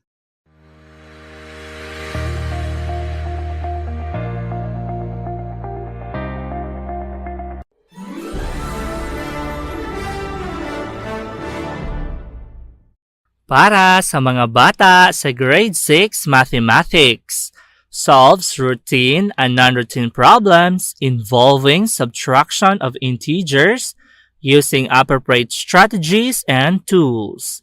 Mga bata, today we are going to learn how to solve non-routine problems involving subtraction of integers using appropriate strategies and tools. At the end of this lesson, you are going to answer a written activity. Now, kindly open your RBI learning materials on page 1. You can see and read in the information that subtraction of integers in word problems can be done using routine and non-routine method. The most important is you came up with a correct answer. In solving word problems, remember the following steps. Step 1. Understand. Step 2. Plan. Step 3. Solve. Step 4. Check. In word problems, numbers are not directly stated as positive or negative integers. Take note of the following word clues that direct the signs of the number. Below, you can see a table showing 2 columns. On the first column, you can read the keywords for positive integers. On the second column, you can read the keywords for the negative integers. These are the keywords for positive integers: up, climb, above, save, deposit, gained, increase, receive. These are the keywords for negative integers. Below, goes down, spent, withdraw, pay, lost, decrease, give. Now, for example 1, kindly open your RBI learning materials on page 2. Let us apply the concept used in subtracting integers in solving word problems using non-routine method. Akong basahon ang problem nga naa sulod sa box. Sample problem 1. John and Carl participated in a race. John ran a distance of 6 kilometers. Carl ran a distance of 5 kilometers. What was the difference in the distance they ran in the race? So si John o si Carl ning appeal or ning participate sa usa ka race, sa usa ka lumba. Ang distance nga nadagan ni John is 6 kilometers. Ang distance nga nadagan ni Carl is 5 kilometers. Ang pangutana, pila man ang diferensya or ang difference sa distance nga ilang nadagan sa race? So, para atong maansiran ang problem, let us follow these steps. Step 1. Understand. Under ani nga step, kinahanglan nato ansiran ang duha ka mga pangutana. Ang una nga pangutana is, what is asked? Unsa man ang gipangutana sa problema? So, based sa problem, it asked for the difference in the distance they ran in the race. The second question under ani nga step is, what are the given facts? Unsa man ang mga gihatag nga mga impormasyon sa problem? So, based sa problem nga akong gibasa ganina, the given facts are, John ran a distance of 6 kilometers. And the second one is, Carl ran a distance of 5 kilometers. Karon, adto ta sa step 2. Plan. What strategy can be used to solve the problem? Unsa man ang pamaagi or ang strategy nga atong gamiton para ma-solve nato ang problem? So with this, we can use tiles or algebra tiles to solve the problem. Karon, adto ta sa sunod nga step, which is solve. Para atong ma-solve ang problem, we will use algebra tiles. Remember nga ang black tiles nag-represent og positive integers. Ang white tiles nag-represent sa negative nga integers. Ug ang mga broken nga tiles nag-represent sa subtrahend sa subtraction number sentence. Ang atuang minuend ug ang atuang subtrahend sa problem are both positive. Ang minuend is positive 6 ug ang subtrahend is positive 5. So una, mag-drawing ta og unom ka block tiles to represent the minuend which is positive 6. Dayon, ang 5 ka block tiles, himuon natong broken tiles since ang atuang subtrahend is positive 5. Sama sa inyong nakita diha sa inyong RBI learning materials. Atuang kuhaan og 5 ang unom ka block tiles. So, ang mabili na lang is usa ka block tiles or positive 1. So, positive 6 minus positive 5 equals positive 1. So, ato ang final answer is, the difference in distance is 1 kilometer. Karon, adto ta sa step 4. Check. Para ato ang ma-check kung correct ba ang atong answer, mogamit ta og number line. Inyong makita diha sa inyong RBI learning materials ang usa ka number line. Always remember mga bata nga ang positive integer moves going to the right of 0.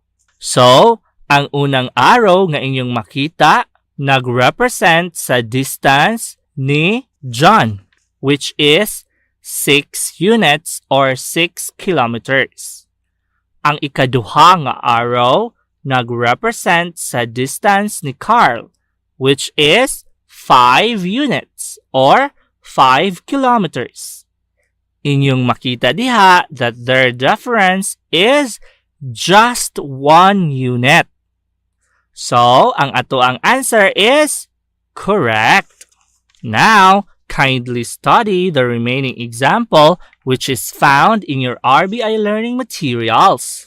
After that, kindly open your RBI learning materials on page 4. For your activity 1, you are going to solve the problem below using non-routine method. Now, it's time for you to do your activity.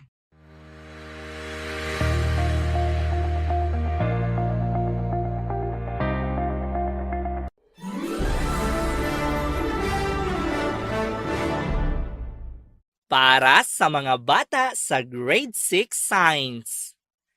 Describe the characteristics of simple machines. Mga bata, today we are going to learn how to describe the characteristics of simple machines. In your self-learning materials, page 14, you can see and read the information about simple machines. A simple machine uses a single applied force to do work against a single load force. It makes work easier, faster, and more convenient because less effort or force is exerted. Simple machines include: number 1, lever is a simple machine formed by its fulcrum, load or resistance, and the effort. Number 2, wheel and axle is a simple machine that multiplies the effort. Number 3, pulley is a simple machine with a grooved wheel over which a rope passes. It helps change the direction of a force. Number 4, inclined plane is a flat surface that is raised at one end. An object can be made to slide or roll on the surface of the inclined plane. Number 5, wedge is a simple machine made up of two inclined planes put together that taper either to a sharp edge or to a point. Number 6, screw is an inclined plane that winds around a shaft. The spiral ridges or threads serves as the slope or inclined plane. Now, I will read to you a situation and let us find out what simple machine is being used in that situation. Listen very carefully, mga bata. Dino wants to cut a string for the cloth line. To cut the string for a cloth line, Dino uses a scissor to do his task. Mga bata, the simple machine that is being mentioned in the situation is a scissor. It is an example of a lever. A lever is a simple machine formed by its fulcrum, load or resistance, and the effort. In your self-learning materials, you can see 3 examples of lever. In the first box, you can see a picture of a scissor. The parts of the scissor are also indicated in the picture: the load, the effort, and the fulcrum. In the second box, you can see the second example of a lever: the wheelbarrow. The parts of the wheelbarrow are also labeled in the picture. In the third box, you can see the third example of a lever: the tongue. The parts of the tongue are also indicated in the picture. Now, kindly open your self-learning materials on page 15. In your self-learning materials, you can see a table. In the first column, you can read the parts of the simple machine. On the second column, you can read the characteristics of the parts of the simple machines. Now, let us study how to describe each part of the simple machines. To describe the parts of the simple machine, write first the part of the simple machines. Mga bata, you can read the parts of the simple machine in the first column of the table. Then, followed by its most important characteristics. Mga bata, you can read the most important characteristics in the second column of the table. The most important characteristics are underlined once. Now, let us read the example on how to describe the characteristics of simple machine, which is found in your self-learning materials inside the box. Fulcrum is the point on which the lever turns and connects. Load is the weight being lifted. Effort is the applied force from a human. Nakuha niyo ba, mga bata? Magaling! Now, kindly read and study the remaining examples which are found in your self-learning materials. After you read the remaining examples, kindly open your self-learning materials on pages 20, 21, 22, and 23. For your activity, you are going to describe each simple machine through its parts. Write first the parts of the simple machine, followed by the most important characteristics. Write your answer on the box. Mga bata, now it's time for you to do your activity.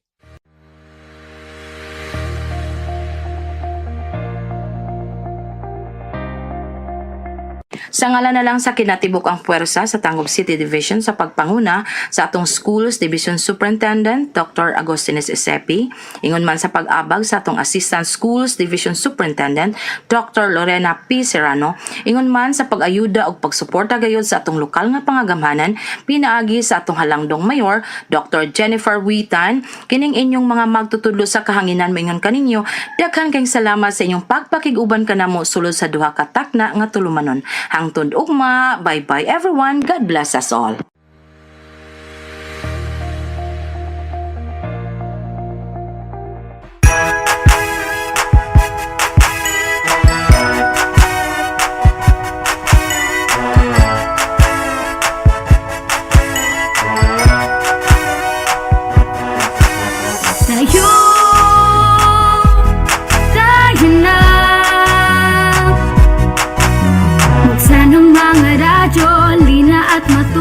Sa mga aral sa mundo, tayo na.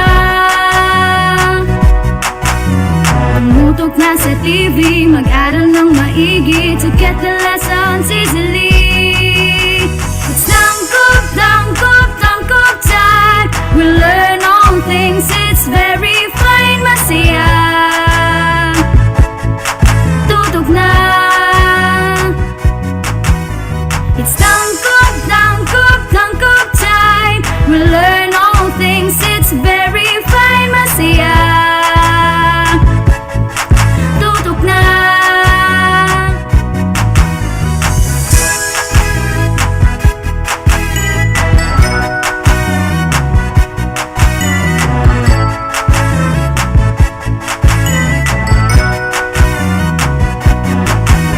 Tayo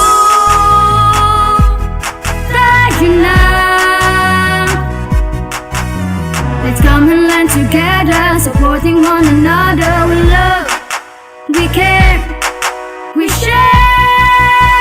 It's tangkop time. We learn all things, it's very fine. Masaya, tutok na. It's tangkop time. We learn all things, it's very fine. Masaya, tutok na. It's tangkop time. We learn all things, it's very fine. Masaya, tutok na. It's tangkop time. We learn all things, it's very fine. Masaya, tutok na. It's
Happy Tuesday morning!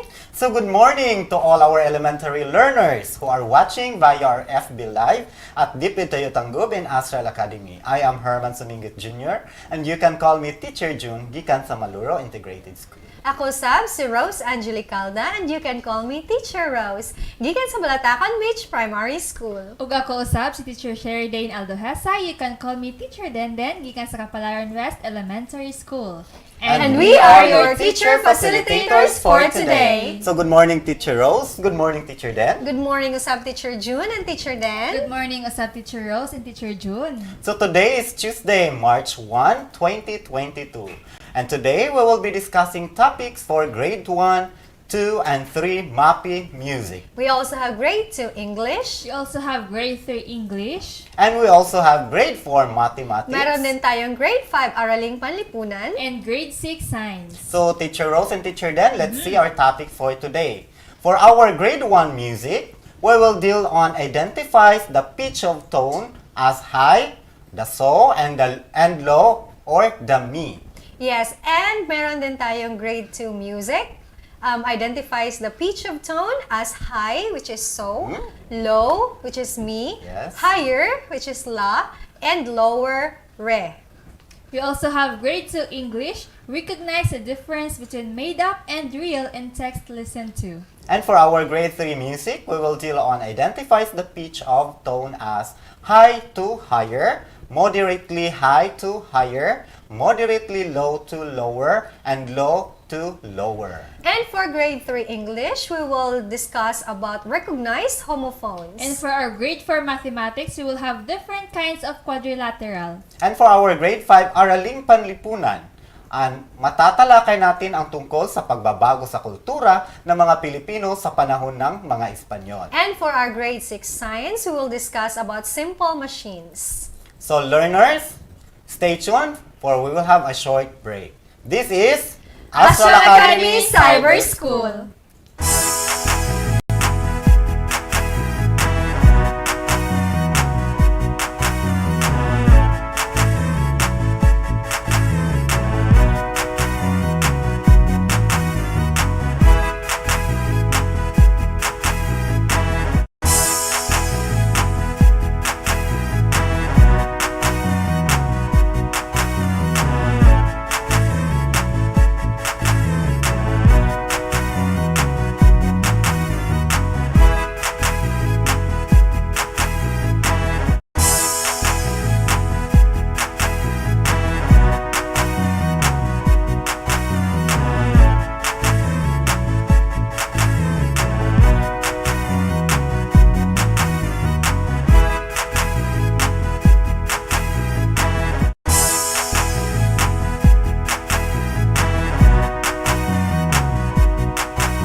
And we are back still here in Astral Academy Cyber School. Teacher Rose ug Teacher Deno, karon sugdan na nato ang atong leksyon sa grade 1 MAPI, which is music. Yes. Nga adunay competency nga identifies the pitch of tone as high or the so and low or the mi. Yes, Teacher June. And ato pundunganon og discuss ang sa grade 2 MAPI music nga adunay competency nga identifies the pitch of tone as high, so, low, mi, higher, la, and lower, re. Yes. Ato pong i-discuss po utro amin dungan ang atong grade 3 MAPI music. Ang atong competency mao ang identifies the pitch of tone as high to higher, moderately high to higher, moderately low to lower, and low to lower. So Teacher Rose ug Teacher Deno natay tulo ka grade Yes. levels karon nga idungan og discuss. Yes, Kay Teacher pareha sila. Pareha sila og Pareha ra gid sila og competency. kanang Yes. content manggo Teacher yes. June, and pareha tag topic i-discuss and sumpay man ni sila gikan sa grade 1, grade 2 and grade 3. So ang atong content more on pitch. But Yes. Teacher Rose unsa day ng pitch? Yes, Teacher June and Teacher Den. Ang pitch mao ang taas o mubo nga tingog. So, tanang tingog nga atong madunggan adlaw-adlaw adunay lain-laing pitches. Yes. Sa pagkanta, naay mga tono nga naay pitch nga taas o so, mas taas o la, mubo o mi, ug mas ubos o re. So ang nota nagarepresenta siya sa pitch. So sa musika Teacher Rose ug Teacher Deno, naakitay tone ladder nga motabang sa atua sa paghibalo kung ang tono mitaas ba, miubos, mas miubos o mas mitaas ba. Ang pitch aron makanta nato ang tarong ang usa ka kanta. Yes. So, tan-awa ang tone ladder nga makita ninyo karon sa inyong screen. So, aduna kanay mga tono nga gikan sa mubo ngadto sa taas. So, kung makita ninyo ang re, mas mubo nga tono kumpara sa mi. Eh, nasa ubos ang re. Yes. Dayon, ang mi, mubo nga tono kumpara sa so. Kay ang so naa sa ibabaw. Yeah. Yes. Ang so, taas nga tono. Pero, mas taas ang tono sa la.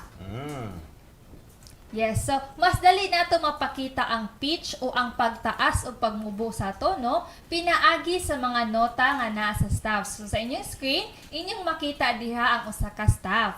So ang staff mao kini ang tawag sa kung asa ginasulat ang mga simbolo sa musika. Aduna kini 5 ka linya o 4 ka space. So atong lantawon ang staffs nga inyong makita sa screen. So dinha inyong makita kung aha ginabutang ang do, re, mi, fa, so, la.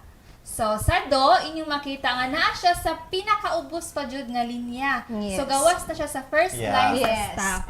Kay mas mubo pa man jud siya. Then, do, then ang re, inyong makita sa first Nga space. Nga space, Space, yes. yeah. Then ang mi nasa first line sa staff, ang fa nasa first space sa staff, og ang so nasa second line sa staff, og ang la nasa second space sa staff. So Teacher Rose ug Teacher Din, no, nakita nila silang screen karon ang usa ka staff nga dunay mga kuano, dunay mga tono. Yes. So nakita nato sa staff nga ang nota nga re. So Yes. meaning to say ang tono nga mas mubo ang pitch. Makita kini ubo sa og una nga linya sa staff. Yes. So aduna pud tikitay tono nga mi. Tono kini nga mubo og pitch makita sa una nga linya sa staff. Og ang so tono nga taas og pitch makita sa ikaduha nga linya sa staff. Og ang la tono nga mas taas og pitch makita sa ikaduha nga space sa ato ang staff. Teacher Rose? Yes, Teacher Jun. Ato lang yung timan, nga ang do, re, mi, fa, sol, la, ga-alternate lang na siya ang Yes. pagbutang sa staff. Kung nauna ang do sa linya, space, ana lang gid ang pagkahimutang, ana. So, atong paminawag balik ang kanta ganina, Teacher Jun ug Teacher Den, ang Rain, Rain, Go Away, nga gitukar sa piano. Karon ilhon nato ang pitch sa tono, kung kini ba taas, o mas taas, mubo or mas mubo or so, la, me, og re. Yes. So, i-play na ko og balik, Teacher Sige. Den. Sige, atong paminawon mga bata. Rain, rain, go away. Come again another day. Okay, i-play na to balik, Teacher Muna Jun. to Teacher Rose. Rain, rain, go away. Come again another day. Okay. Karon Teacher Den? Yes. So atong nadunggan ang tono sa kanta sa Rain, Rain, Go Away. Nadungog nato nga adunay mubo, mas mubo, taas ug mas taas nga tono. Karon aron mas masabtan ninyo among gipakita ang parte sa liriko sa staff. Tan-awa ang inyong screen sa musical piece sa kanta.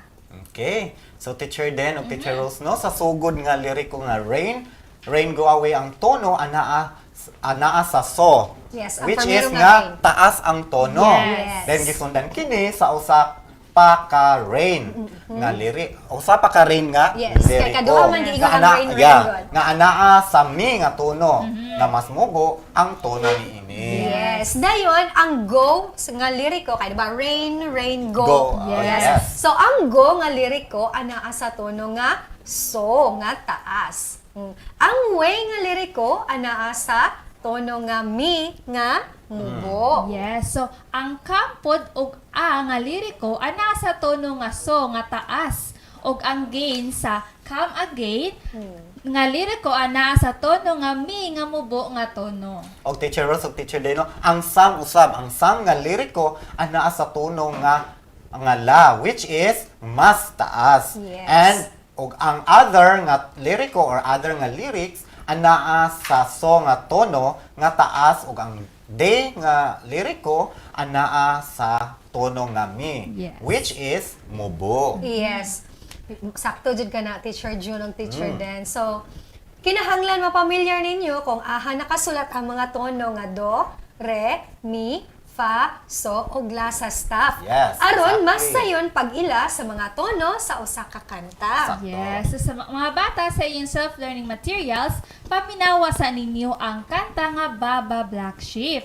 Dayon, para sa grade 1, ilha ang pitch sa tono. Isulat ang T sa linya kung kinitaas nga tono o M kung mubo nga tono. Para ka to sa grade 1 Teacher Yes, Deno, o para Teacher sa atong grade 2 music, mo ni kani ang inyong buhaton ha. Ilha ang pitch sa tono kung kini re, mi, so, o la. Yes, ug para po sa grade 3, ilha ang pitch sa tono kung kini so, la, me, o, re. Og isulat sa blanco ang tubag ni ini. Yes. So I'm sure malingaw atong grade 1 og Correct. Yes. kanta-kanta, Pinaminaw sa Baba Black Sheep. Correct. Familiar Yes. ka ng Baba Black Sheep, Yes, Teacher exactly, June? Teacher Rose. Yes. So learners, stay tuned because we will be right back after a short break. This is Astral Academy Cyber School.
we are back still here in Astral Academy Cyber School. So Teacher Rose and Teacher Dino, now let's proceed to grade 2 English. Yes. With the competency, recognize the difference between made up and real in text lesson 2.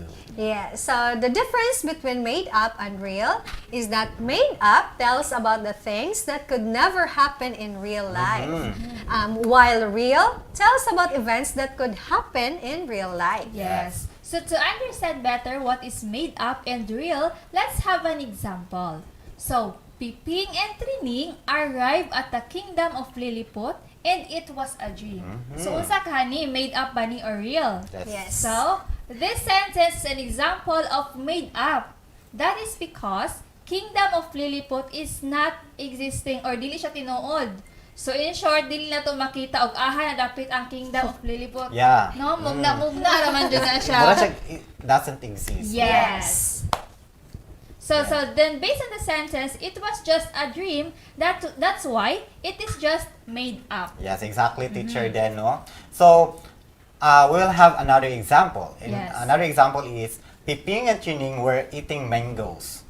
So, this is an example of real. Ngano kaning na real ni siya, Teacher Rose o Teacher Den, no? It is real because it happened in reality. So, that means makakaon gyud ta og mga mangga kay tinuod man gyud nga naay mangga. Yes. Exactly. Yes. So, naapod jud tay another example, Teacher June and Teacher Den. So, my cat cooked my favorite food. Wow, let's see kung kuanda ni siya. Made up or real. Again, ang sentence kay my cat cooked my favorite food. Kanindot sa cat. Sige. Yeah. Let's examine Teacher Rose. Go. Yes, this sentence, Teacher June and Teacher Den, is an example of made up. Made up yun na siya, Teacher June. Why? That is because in reality, cat cannot cook food. Makakook. Exactly, Teacher Rose. Kaya nga, na-squan ko sa imuhang sentence. Yes, cat cannot cook food. So, mugna-mugna ra gyud ni siya. Dayon, dili siya based sa reality. Exactly. So, anything di ay nga dili based sa reality is an example of made up. Yes. So let's have another example pod. So the doctor treats and cures sick people. So unsa jud ka tinuod or No, made up? kung ato i-analyze ang sentence. Yes, atong analyze ng Teacher Den. Unsa ka Teacher Den? So this one is an example of reality because it is true that doctors treats and cures sick people. So the sentence is real. So anything that is based in reality is real. So kung dili jud siya tinuod, kung layo ra jud kahay sa katinuuran, that Yes. is a made up. Made up. Correct. Kung Based sa reality. based sa reality, that's Real. So, grade 2 learners sa inyong SLM or the self-learning materials, read each sentence. Then write real if the sentence tells something that could happen. And write made up if the sentence tells something that could not happen. Yes. So, mo kato ang atong activity para sa atong grade 2 English. And now, let's continue with our discussion for grade 3 English with the competency, recognize homophones. So, kanina po, no? What is homophones di ay, Teacher? Yes, Rose? Teacher June. Daghan na bang maglibog aning homophones, Teacher June? So, gikan ni siya sa homonyms.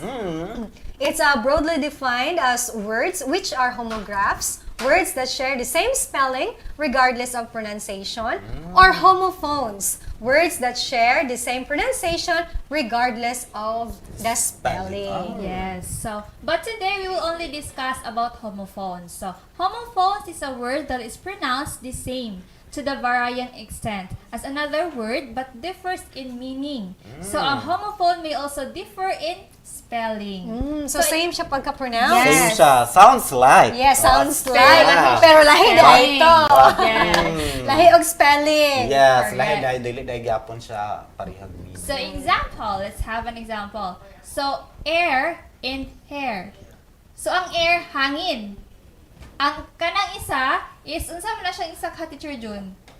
Muna Teacher tagapagmana. Rose? Tagapagmana. Si Teacher Rose na tagapagmana man siya. yes. Kanang siya. Kailangan mga ari-arian. Yes, correct. So, let's have another example pod. Die and die. Die. Die nga, So, na dead, sounds like- namatay, and die nga, gitina. So, teachers, kung imong utrohon pag-pronounce ang Yes. kanang duha nga words. Sige, again, die. Die and die. So, Yes. sounds Same. like, di ba? Sounds, Children, yes. sounds like. So, pare-pareha sila, but it Ang differs sa spelling. spelling. Yes. So, And the meaning. kung differs sa spelling, syempre, lahi ko na siya. Meaning. And another teacher then? Yes, another example is him and him. So, we have him and him. Yes. So, the same.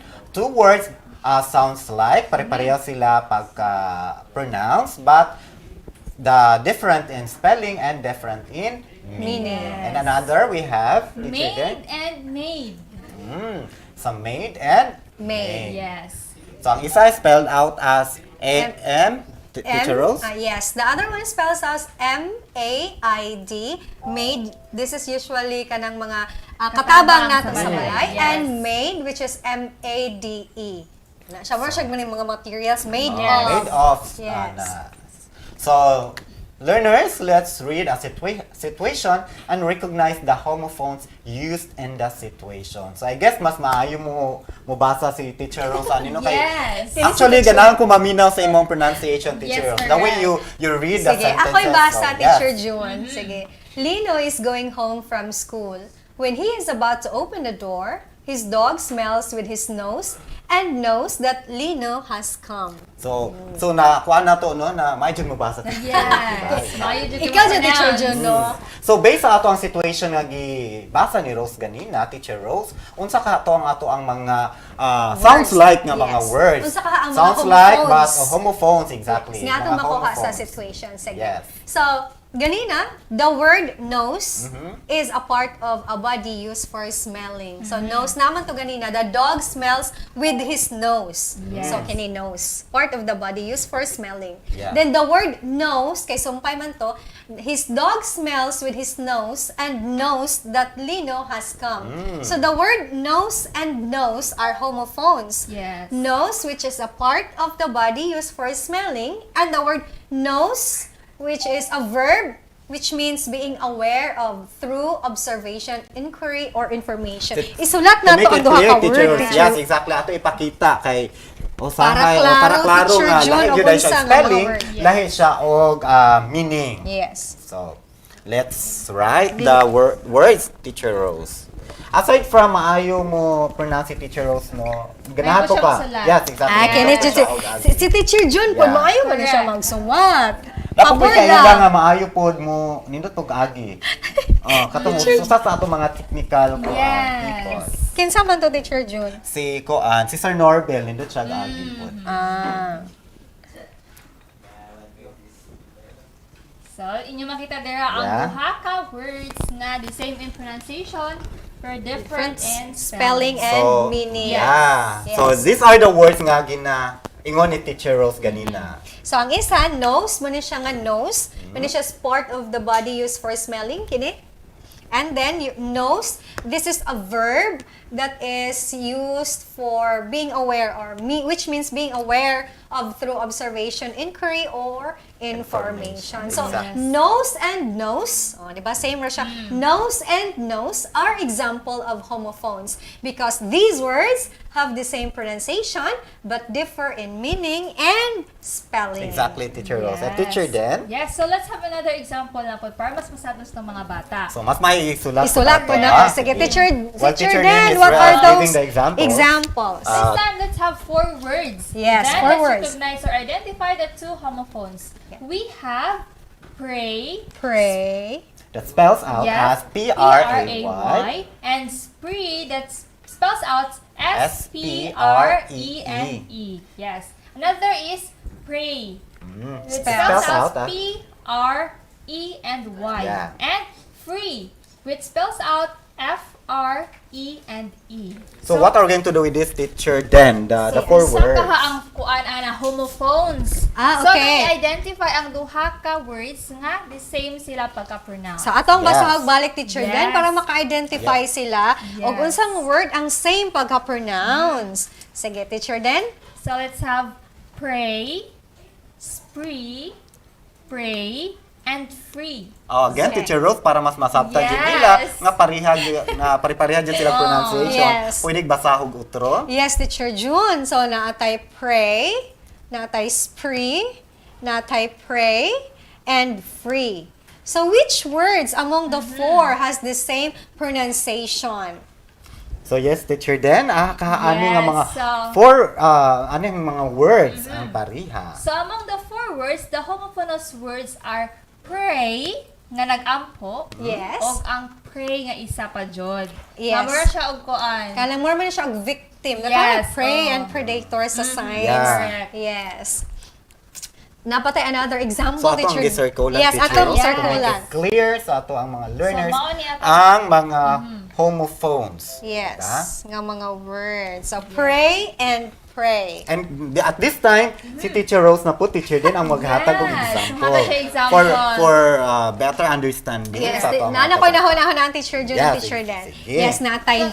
Sige. salat. Ikaw na ba sa teacher Den? Mas nindot na ka og penmanship. Sige, ako'y Ako na, sulat, sige, Teacher Teacher Rose. John. Okay. Where's the eraser? Sige, diri sa Diyan sa ubos na lang. Sige, akong example, sige, teacher maminaw Jun. ko sa imong mga Sige, words. na ako'y night, that spells as K-N-I-J-H-T. And then, na po ko'y night, nga gabi, so N-I-G-H-T. And I have knife, katong kutsilyo, K-N-I-F-E. And the last word is knit, that's K-N-I-T. Yes. Okay, so among these 4 words, can you read it again, Teacher Dan? Yes, so our 4 words are night, knife, and knit. Yes. So kahaani ang pareha og pagka-pronounce. So we are going to look for the homophones. Yes, the 2 words that are homophones. Homophone. Same pronunciation, different spelling and meaning. Yes. Yeah. So among the 4 words, ang homophones dira mao ang night. Murag knight in shining armor. Yes, night in Sundalo, shining armor. diba? Yes. And night nga gabi. Yes. So these 2 are homophones. So how about the remaining 2 words, Teacher Rose? Okay, kani si knife, paminawa, knife and knit. So Layo sounds ra gid sila. different. Different ra Hindi gid siya matawag og Homophones. homophones. So among the 4 words, the homophones homophone words are night and night. Yes. So mao kadto, Teacher Rose, no, sa atong grade 3 learners sa inyo ang self-learning material, buhatan ninyo identify the words that are homophones. The same sa among gibuhat. Yes, ingon ani ra gyapon 4 words and then choose the homophone words. Okay, so learners, stay tuned because we will be right back after a short break. This is Astral Academy Cyber School.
Dali naman science na kita, mag-observe o mag-discover ta, living things o non-living things, mga stars o mga planeta. Dali naman science na kita, mag-observe o mag-discover ta, living things o non-living things, mga stars o mga planeta, mga stars o mga planeta, mga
And we are back still here in Astral Academy Cyber School. At this time, Teacher Rose ug Teacher Den, no? Atong i-remind ang atong mga learners that our second attendance marker is now ready sa atong on top of your screen. So take note of it because that will serve as your attendance for today. So Teacher Rose, Teacher Den, let's proceed now to our grade 4 mathematics. The competency is identify the different kinds of quadrilaterals. The quadrilaterals are trapezoid, parallelogram, square, rectangle, and rhombus. So, unsa kay kalainan aning mga quadrilaterals nga akong na-mention, Teacher Rose? Yeah, so mag-start ta sa quadrilateral, Teacher June and Teacher Dan. So, learners, a quadrilateral is a polygon having 4 sides, 4 angles, and 4 vertices or vertex, whose sum of interior angles is 360 degrees. So the first kind of quadrilateral is a trapezoid. So what is a trapezoid? Yes. So a trapezoid is a quadrilateral that has exactly one pair of parallel sides marked by 2 lines. So here is the example of quadrilaterals. Yes, this is a trapezoid. Trapezoid. Yes. A quadrilateral, but specifically this is a trapezoid. Correct. So a trapezoid no na siya duha ka parallel. Yes. Parallel lines. So these are the parallel lines. Parallel Kana siyang lines. duha. Kaning on top niya it is not considered as parallel lines because may tendency nga mag-meet sila. Mag-intersection. Ang parallel lines ana kay gimark siya og duha ka lines. Gimark siya duha ka lines. Yeah. Ang up ug ang down. Up ug ang down, Teacher Den. Sakto na? Yes. So, what is the another Teacher Rose? Kind of quadrilateral. Yes.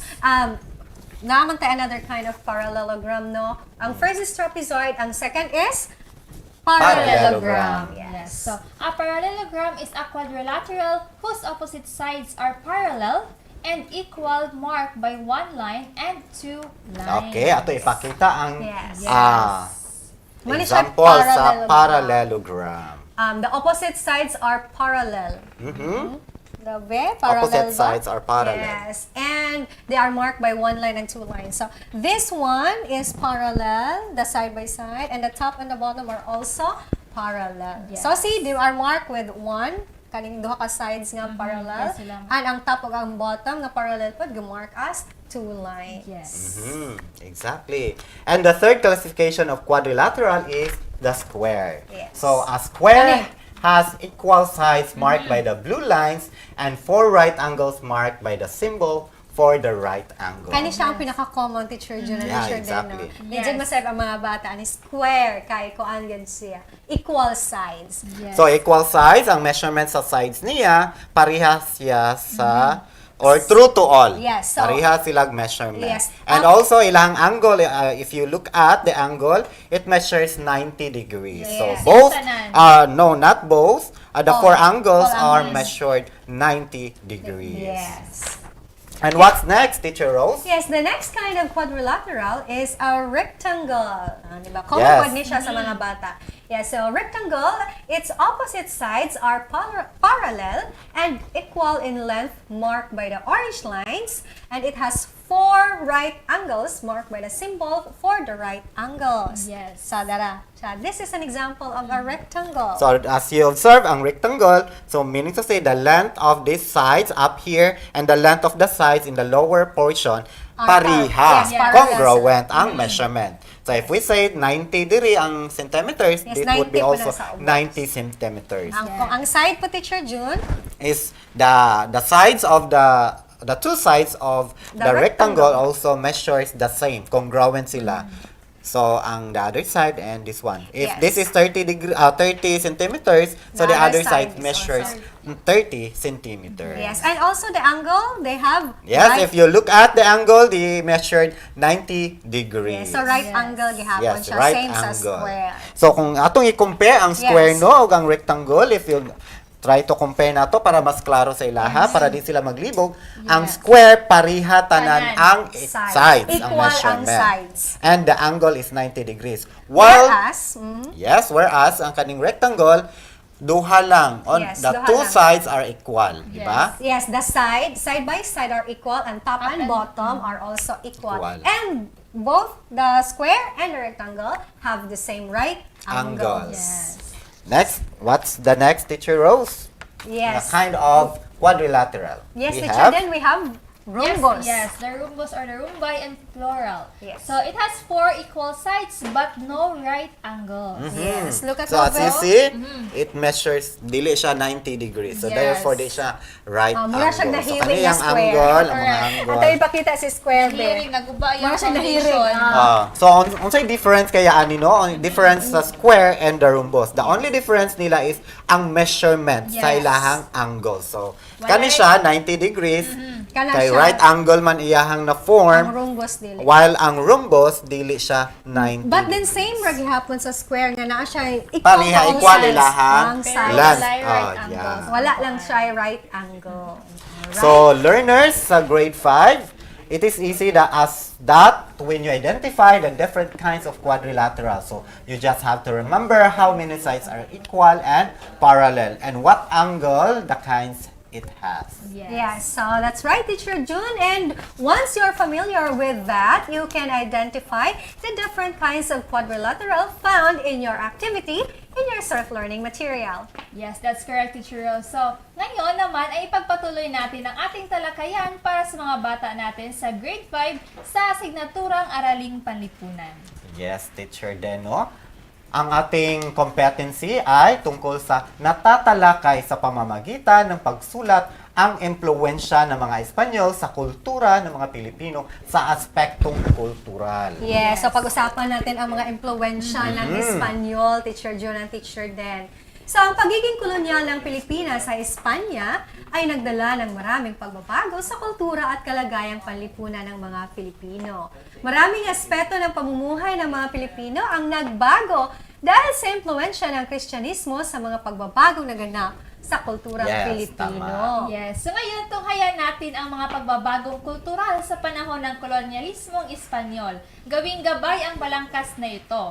So mga pagbabagong kultural at sa ibaba nito ay una, pananamit at palamuti. Ikalawa, pagpapangalan. Ikatulo, pagdiriwang. At ang ikaapat ay lutuin. Okay, so pag-aralan natin, no? Pag-aralan natin kung paano talakayin ang impluwensya ng mga Espanyol sa aspektong kultural. Yes. At ngayon, Teacher Rose, Teacher Den, sa pagtatalakay sa impluwensya ng mga Espanyol sa kultura ng Pilipino. Yes, impluwensya ng mga Espanyol sa kultura ng Pilipino sa aspektong kultural, may sinusundan itong gabay. Yes. So, unang gagawin nila ay unang isulat ang sugnay na. Isulat nilang sugnay na isa sa mga impluwensya ng mga Espanyol sa aspektong kultural ay ang. Yes. Kasunod nito, ang impluwensya ng mga Espanyol sa aspektong kultural.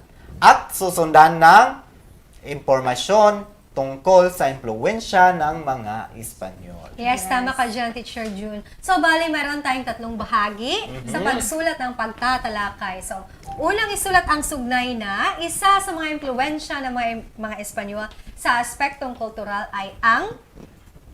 Tapos, kasunod nito ang impluwensya ng mga Espanyol sa aspektong kultural, which is ang pananamit at palamuti. Yes. Tapos, isunod natin ang pagsulat ang mga espesipikong impormasyon tungkol sa impluwensyang ito. So, mababasa ng mga bata yan sa kanilang self-learning material at makikita din nila sa kanilang screen. Yes. So, ano na ang gagawin natin, Teacher Den? So ngayon, ating pagdugtong-dugtungin natin ang tatlong ito at makakabuo tayo ng isang pagtatalakay sa impluwensya ng mga Espanyol at sa kultura ng Pilipino. Yes, tama ka dyan, Teacher Den, no? Kung tatalakayin natin ang impluwensya ng mga Espanyol, Teacher Den, sa kultural, ay susundin pa rin natin ang tatlong gabay kung saan isusulat ang mga sugnay na kasunod nito ang impluwensya ng mga Espanyol sa aspektong kultural tulad ng pagpapangalan. At panghuli ay ang impormasyon tungkol sa impluwensya ng mga Espanyol. Yes, at kapag napagdugtong mo ang mga impormasyong ito, ay makakabuo ka ng isang pagtatalakay sa impluwensya ng mga Espanyol sa kultura ng mga Pilipino sa pagpapangalan. Yes. So, iba pang mga halimbawa sa pagtatalakay ng mga impluwensya Kasi meron tayong apat na impluensya, no? Lutuin, pagdiriwang, yes. So, ang iba pang halimbawa ng pagtatalakay na iyan ay mababasa ninyo sa inyong self-learning material, pahina 49 at 50. Yes. So, sundin lamang ninyo ang gabay upang makabuo kayo ng isang pagtatalakay. So, sa inyong self-learning materials, talakayin ang impluensya ng mga Espanyol sa kultura ng mga Pilipino. Yes, teacher also teacher then. So learners, stay tuned because we will be right back after a short break. This is Astral Academy Cyber School.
Gali namang science na kita, mag-observe o mag-discover ta, living things o non-living things, mga stars o mga planeta.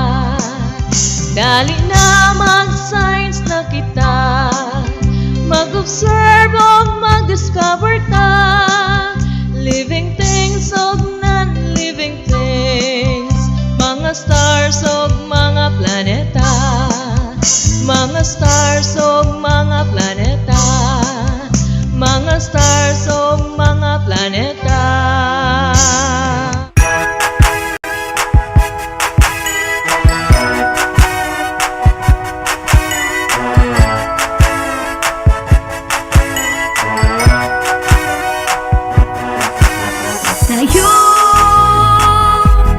Tayo na buksan ang mga radyo, lina at matuto sa mga aral sa mundo. Tayo na tumutok na sa TV, mag-aral ng maigi to get the lessons easily. It's tangkop time, we learn all things, it's very fine, masaya. Tutok na. It's tangkop time, we learn all things, it's very fine, masaya.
And we are back still here in Astral Academy Cyber School.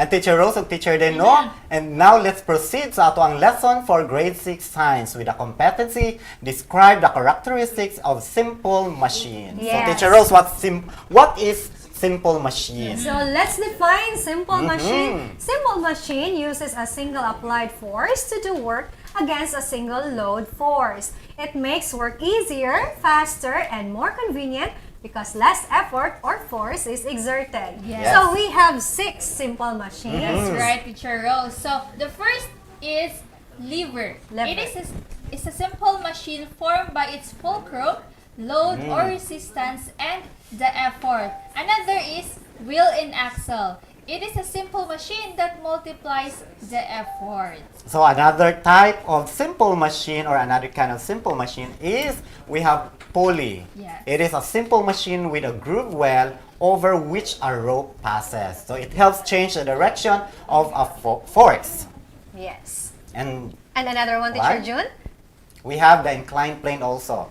It is a flat surface that is raised at one end. An object can be made to slide or roll on the surface of the inclined plane.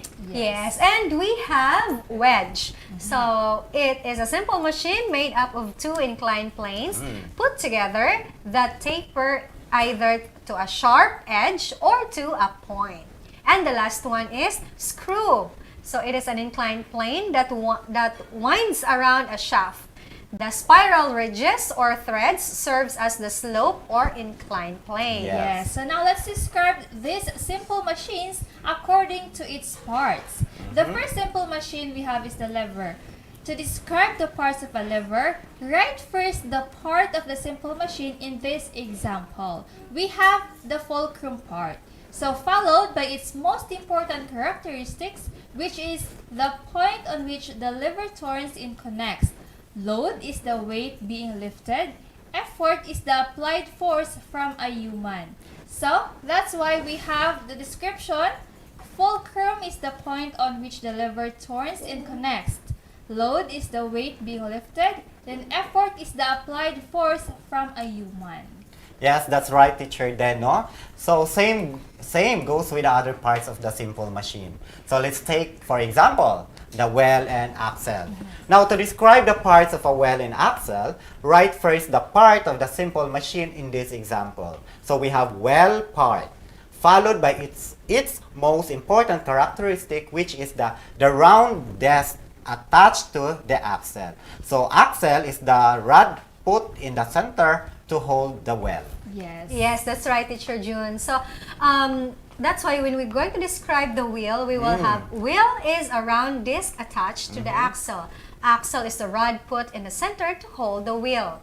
So, more na iyang description, or that's how are we going to describe the axle. So, for other descriptions of the parts of the simple machines, so learners, kindly refer to your self-learning material, pages 17, 18, and 19, which follows the same process with lever and wheel and axle. Yes. So for your self-learning materials, describe each simple machine through its parts. Write first the parts of the simple machine, followed by the most important characteristics. Write your answer inside the box. Yes, so simple ang buhaton sa atong grade 6 Yes, learners. description, Teacher June and Teacher Dan. And let's remind our learners for our third attendance marker. Yes, nana sa mabaw. Yes, makita na Take ninyo. note. And please take note of your attendance marker, for this will serve as your attendance for today. Yes, so dapat ikumpleto nila ang tulo ka mga attendance marker. Yes. Yes, Teacher And June? Teacher Rose and Teacher Deno, so dali ra kay matapos ang atong oras, no? Og dinhi natapos ang atong Martes nga klase sa ngalan sa kinatibuk-ang puwersa sa DepEd Tanggub hangtod sa sunod nga higayon. Ako si Teacher June. Og ako si Teacher Rose. Ug ako usab si Teacher Denden. Kami ang Team Tuesday hangtod sa sunod nga higayon. This is Astral Academy Cyber School. Bye!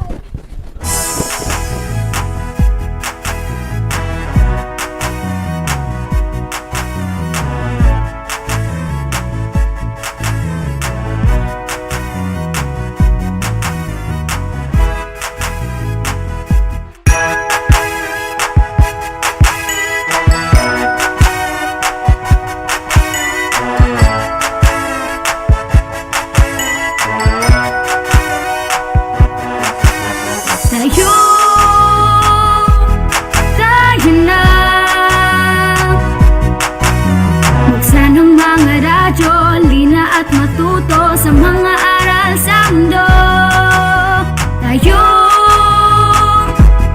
Tayo na. Tumutok na sa TV, mag-aral ng maigi to get the lessons easily. It's tangkop, tangkop, tangkop time. We learn all things, it's very fine, masaya.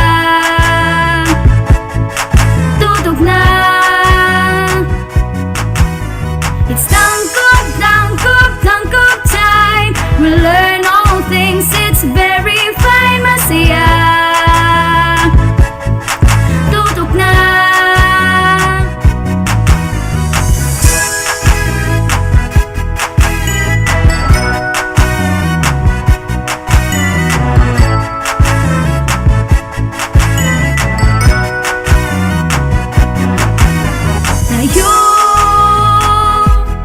Tayo na. Let's come and learn together, supporting one another. We love, we care, we share.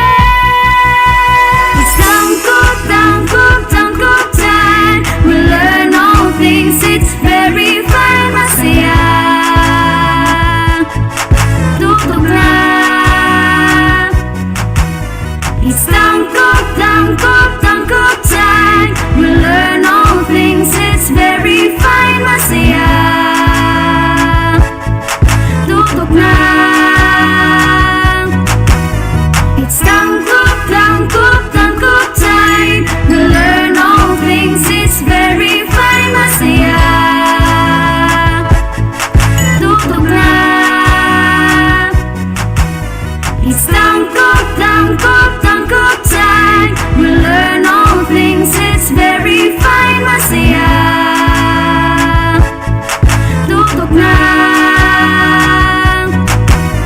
It's tangkop, tangkop, tangkop time. We learn all things, it's very fine, masaya.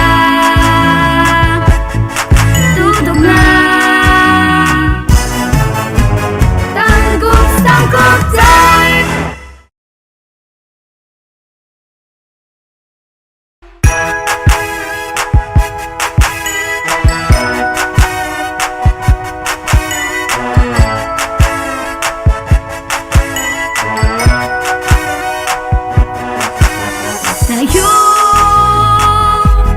Tayo na.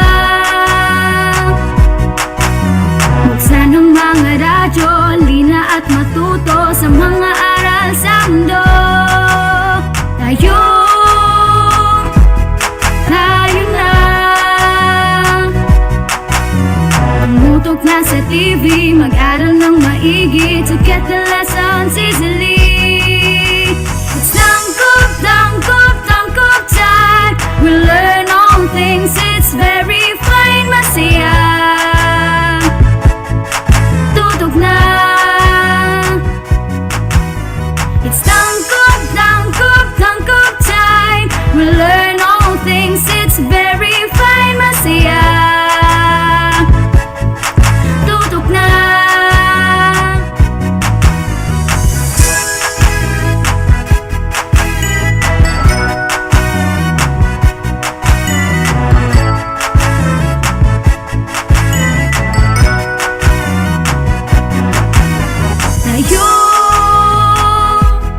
Tayo na. Let's come and learn together, supporting one another. We love, we care, we share. It's tangkop, tangkop, tangkop time. We learn all things, it's very fine, masaya. Tutok na. It's tangkop, tangkop, tangkop time. We learn all things, it's very fine, masaya. Tutok na. It's tangkop, tangkop, tangkop time. We learn all things, it's very fine, masaya. Tutok na. It's tangkop, tangkop, tangkop time. We learn all things, it's very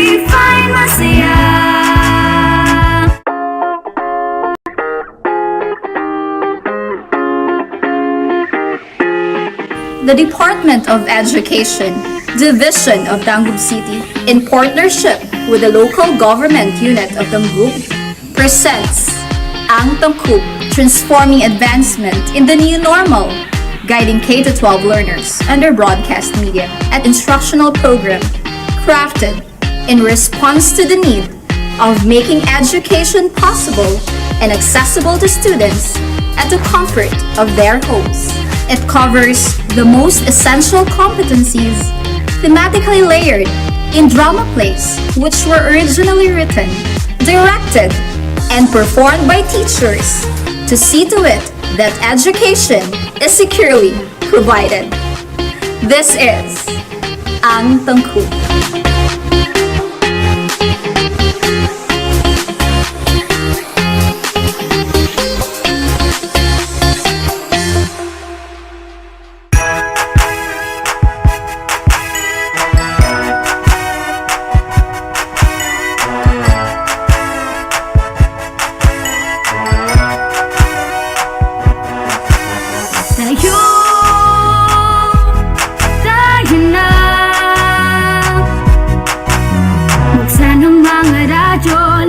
At matuto sa mga aral sa mundo. Tayo na. Tumutok na sa TV, mag-aral ng maigi to get the lessons easily. It's tangkub, tangkub, tangkub time. We learn all things, it's very fine, masaya. Tutok na. It's tangkub, tangkub, tangkub time. We learn all things, it's very fine, masaya. Tutok na.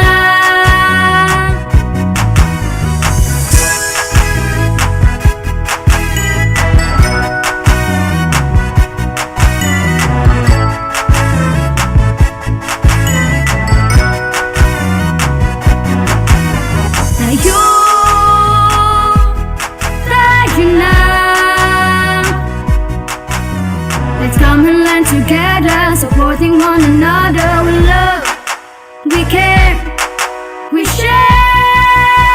It's tangkub, tangkub, tangkub time. We learn all things, it's very fine, masaya.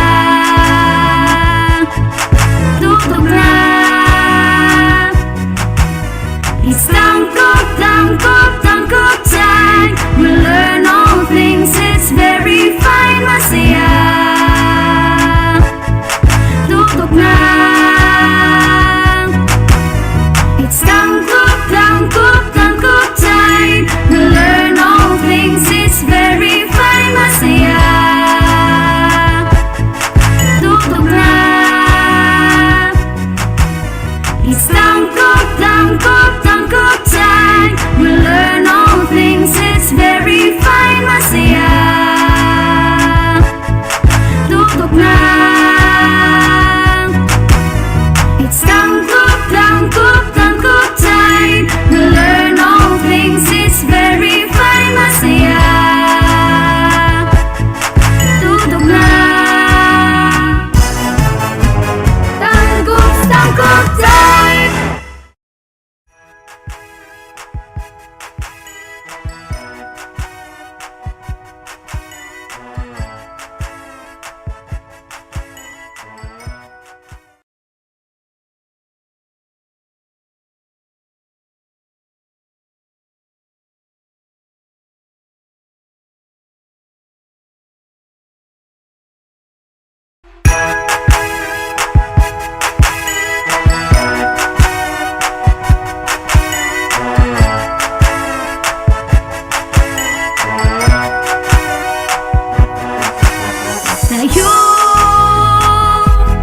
Tayo na. Buksan ang mga radyo, lina at matuto sa mga aral sa mundo. Tayo na. Tumutok na sa TV, mag-aral ng maigi to get the lessons easily. It's tangkub, tangkub, tangkub learn all things, it's very fine, masaya. Tutok na. It's tangkop, tangkop.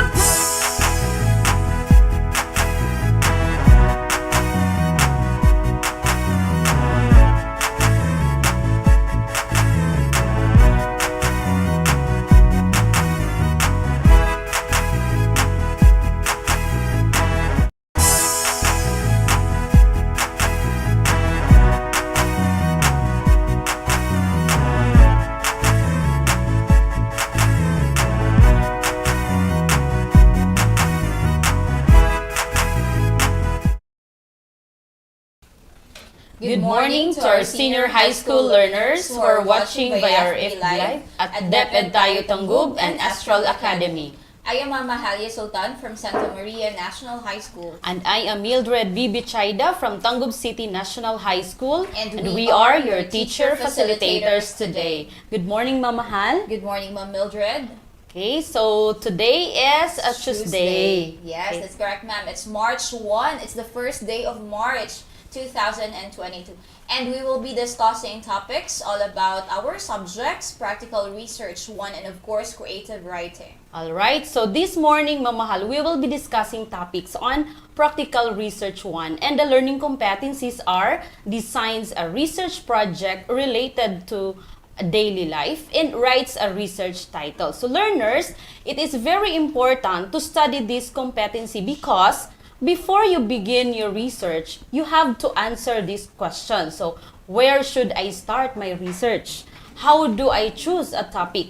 What far will it go and who will benefit from it? So, in research, you are inclining to think in various stages that sorts out from the simplest to the most intricate thoughts. So, you are beginning to perform what you want to research, intending to know a new subject into higher levels of thinking as you go through the several conditions. So the quality of thinking and devotion you give to your actions of choosing your research, identifying question, knowing the coverage and the significance of your research study strongly determine the success of your research work. So, learners, please bear with us attentively because at the end of this lesson, you will be able to design a research project related to daily life and writes a research title.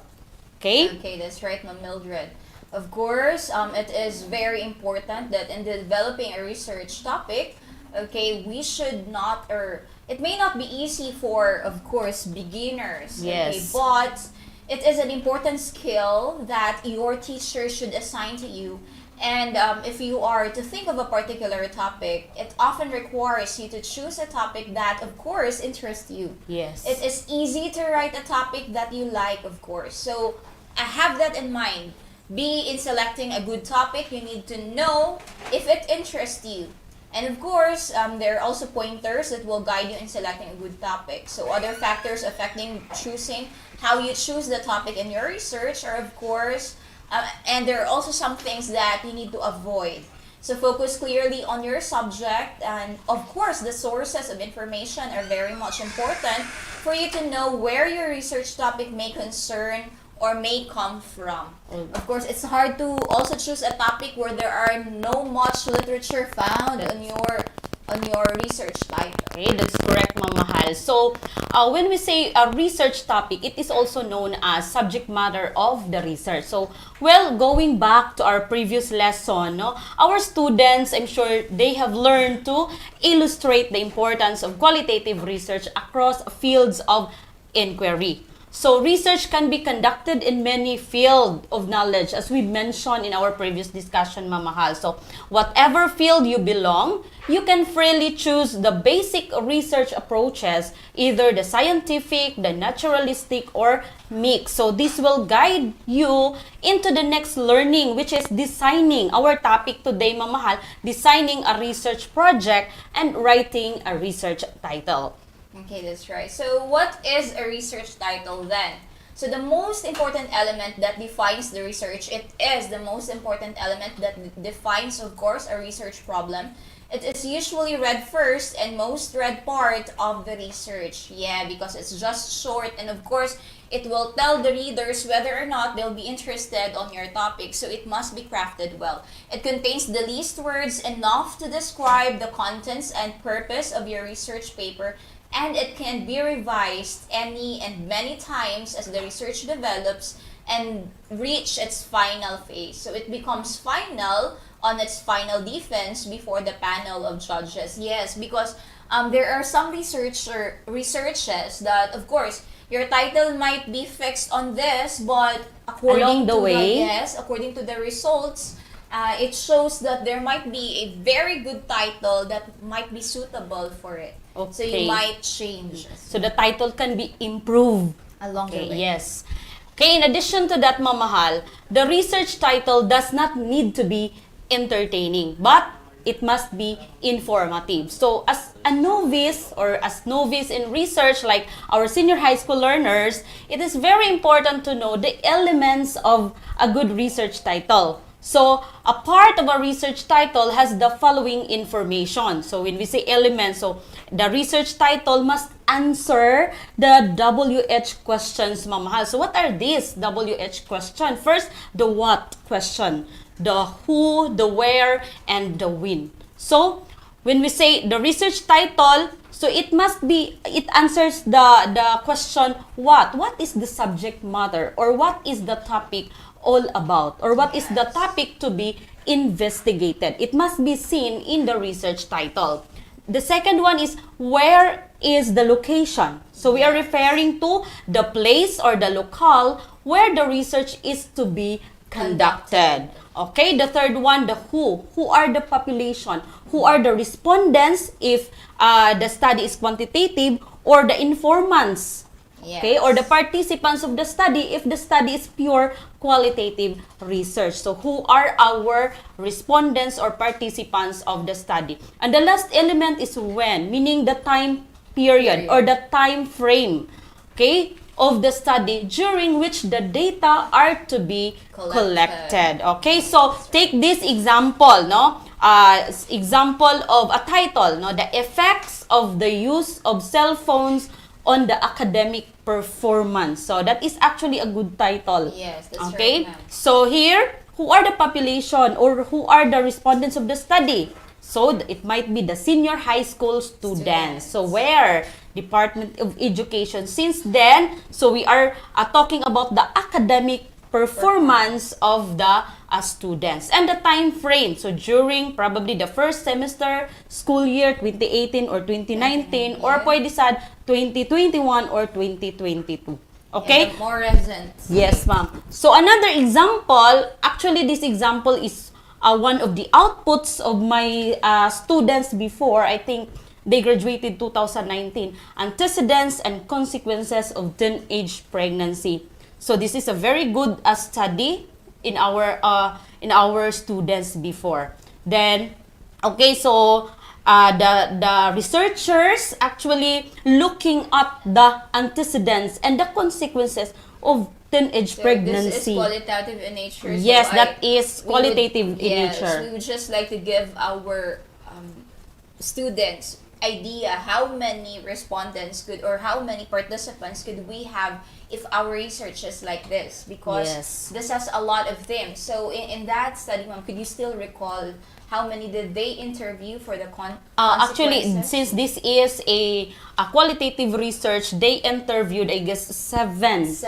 Okay, participants. So that 7 participants have answer almost the same or give so same the opinion. same Okay, because in qualitative research, so 5 participants would be enough, yes, if the participants give an opinion or their feelings or emotion the same. So as long as you come up with same answer, so 5 participants would be enough. Yes, that's right. Because the validity, of course, of a qualitative, because it moves into the idea that we have multiple realities. So moving on to the next rules in choosing a research topic. So we have mentioned a while ago that it is something that interests us. No? The subject matter is of particular interest to us. So interest in the subject matter drives you to the research, investigate, or inquire about it with full motivation, enthusiasm, and of course energy. So it's different when you're working on something that you really like. So find that. Next is that the availability of information, because of course you will be gathering some RRL or review of related literature, and of course information will serve as the evidence to support your claims about your subject matter from varied forms of literature like books, journals, newspapers, so among others. So it is very much important, part and parcel of your research work. So what to include in the investigation of the available materials? First, of course, update and authority of the material. So I think majority of us would agree that if we're looking into a theory, it's okay if you use those theories of like for example, during the past 19th century, we can still use them because these are theories. Social learning theory by Bandura, long time ago, we can still use them. But when we talk about RRL, it should be updated in, I think, 2000 and up, right, ma'am? Yes, 5 years back. So if you studied 2022, so 5 years back. Okay, so that's it. Alright, and you also have copyright dates of the materials. Are they new or old? Yes, because of course, a study might be moving. So there might be some, of course, advances already and other forms of information added to it, and expert or qualification of the writers or reading materials about your topic. So it is very essential to establish credibility. Next, of course, you have timeliness and relevance of the topic. So how relevant is the topic? It yields results that are useful, of course, in society. So it must be related to the present except for pure or historical research. Yes. We also have limitations of the subject. So we connect our choice with the course of the requirements needed to decide on the topic to finish our course. So for example, you're enrolled in ABM, so much more likely it must be connected to that particular strand, for example. So personal resources, of course. Do an assessment on your research abilities in terms of your financial standing. So health condition, mental capacity, needed facilities, and of course time schedule. To enable you to complete your research, you have to raise an amount of money. And of course, you need to spend on questionnaire printing and of course interview trips. So it is necessary to also consider this when conducting a research. Okay, so that is a very important that our learners know about it. Alright, so those are actually the rules in choosing a research topic. So moreover, there are research topics that need to be avoided. And what are these? First is controversial topics. So why we avoid having research in which controversial topics. So it depends more on the writer's opinion, leading to biases. So facts cannot support with this topic. True. So second one, highly technical subjects. So highly technical subjects are not advisable for beginners. So as these topics require an advanced study. So the technical knowledge and skills. Then hard to investigate subjects. So what are these hard to investigate subjects? So this happens if there are no available reading materials. So do not study or do not conduct a study that no available reading materials or no RRL na makita nato. So about it. And if such materials are not up to date. Okay? Exactly, so, of course. You don't like, of course, to have so much trouble in that. So it is better, even if people would say that, oh, this topic is already very saturated, you can actually grasp a lot of information on the internet, but of course you have a different set of respondents. Yes. You have a different set of local. So your where and the who, for example, this could affect your research. So although some people might say it's a replication, it is not a replication because, of course, you have a different set of respondents, and of course, the finding there would also be different because of too many factors. So next consideration is that you also not need to choose too broad subjects. So it prevents you from the focus on the subject matter of the paper. So narrow down or limit the subject to eliminate the problem. So too narrow subjects as well, it is not also good. So we need to strike a balance. Subjects that are so limited where an extensive searching is necessary, so do not include that.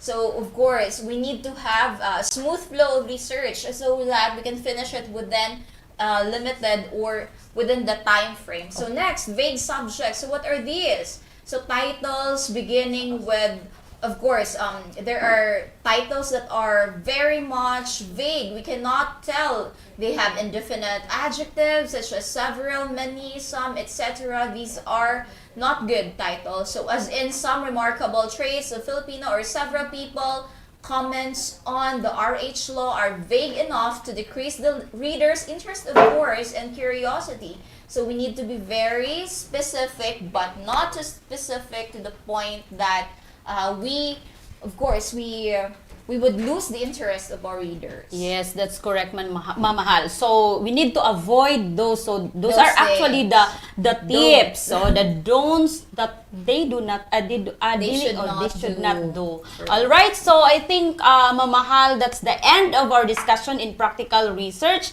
So at this point, I think our learners were able to follow and understand our discussion.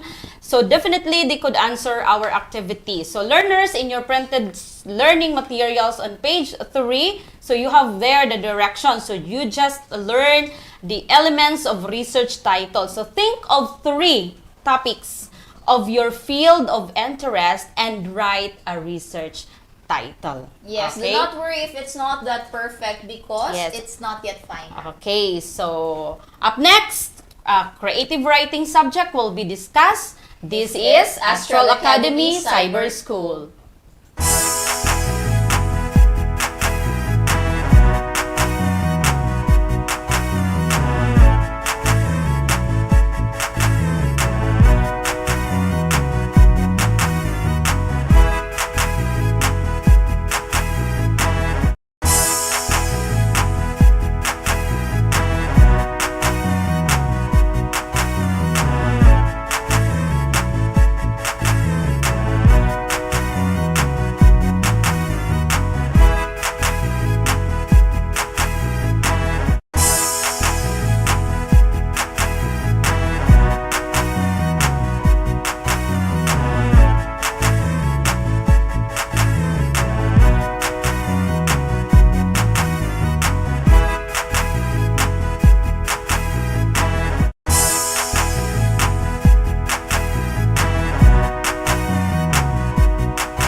And we are back still here in Astral Academy Cyber School. Alright, hi Ma'am Mildred. So Yes, this ma'am. time, because we are done with practical research 1, we will be discussing creative writing. And of Yes. course, our learning competency, ma'am, is? Identify the various elements, techniques, and literary devices in specific forms of poetry. Yes, but before, of course, identifying these various elements and techniques, let us learn first what is poetry. So, poetry is a combination of words in lines, rhymes, and of course, tone, voice, theme, language, and emotion, which makes it creative means to elaborate the people's thoughts, the writer's thoughts, and of course, emotions or feelings. Yes. Alright, Okay, so another thing, ma'am, is the poems. Now, poems can be structured with rhyming lines and meter, the rhythm and emphasis of a line based on syllabic beats. Yes, that's correct. And also, if they are novice in the art of creative writing, specifically in poems, so it is also okay to have free form, which allows no formal structure. So if you don't like to have a headache, alright, in writing poems, so free verse is also okay. Alright, so these are some of the characteristics as well of poetry. So the first one is that it expresses creative thoughts in much briefer way than the short story or a novel, of course, because we are not after of paragraphs. Yes. These are written in stanza form. Okay, aside from that, mamahal, another characteristics of poetry, it uses elements as rhythm, imagery, verse, and meter, and poetic devices. It has structure. Yes, that's correct. And also, it has musical quality. So, the musical quality is actually achieved through rhyme or rhyme scheme. Okay. So, we will know that later in our example. And next one Okay, is... so it is also used to express intense personal emotions and experiences, and also the content of a poem shows the universal truth and connotes a deeper meaning. Yes, exactly. All right, so we have here an example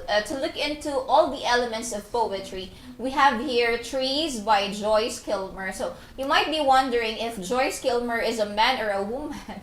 So Joyce Kilmer is actually a man. So the complete name of Joyce Kilmer is Alfred Joyce Kilmer. So if we are to read that, I think that I shall never see a poem lovely as a tree whose hungry mouth is pressed.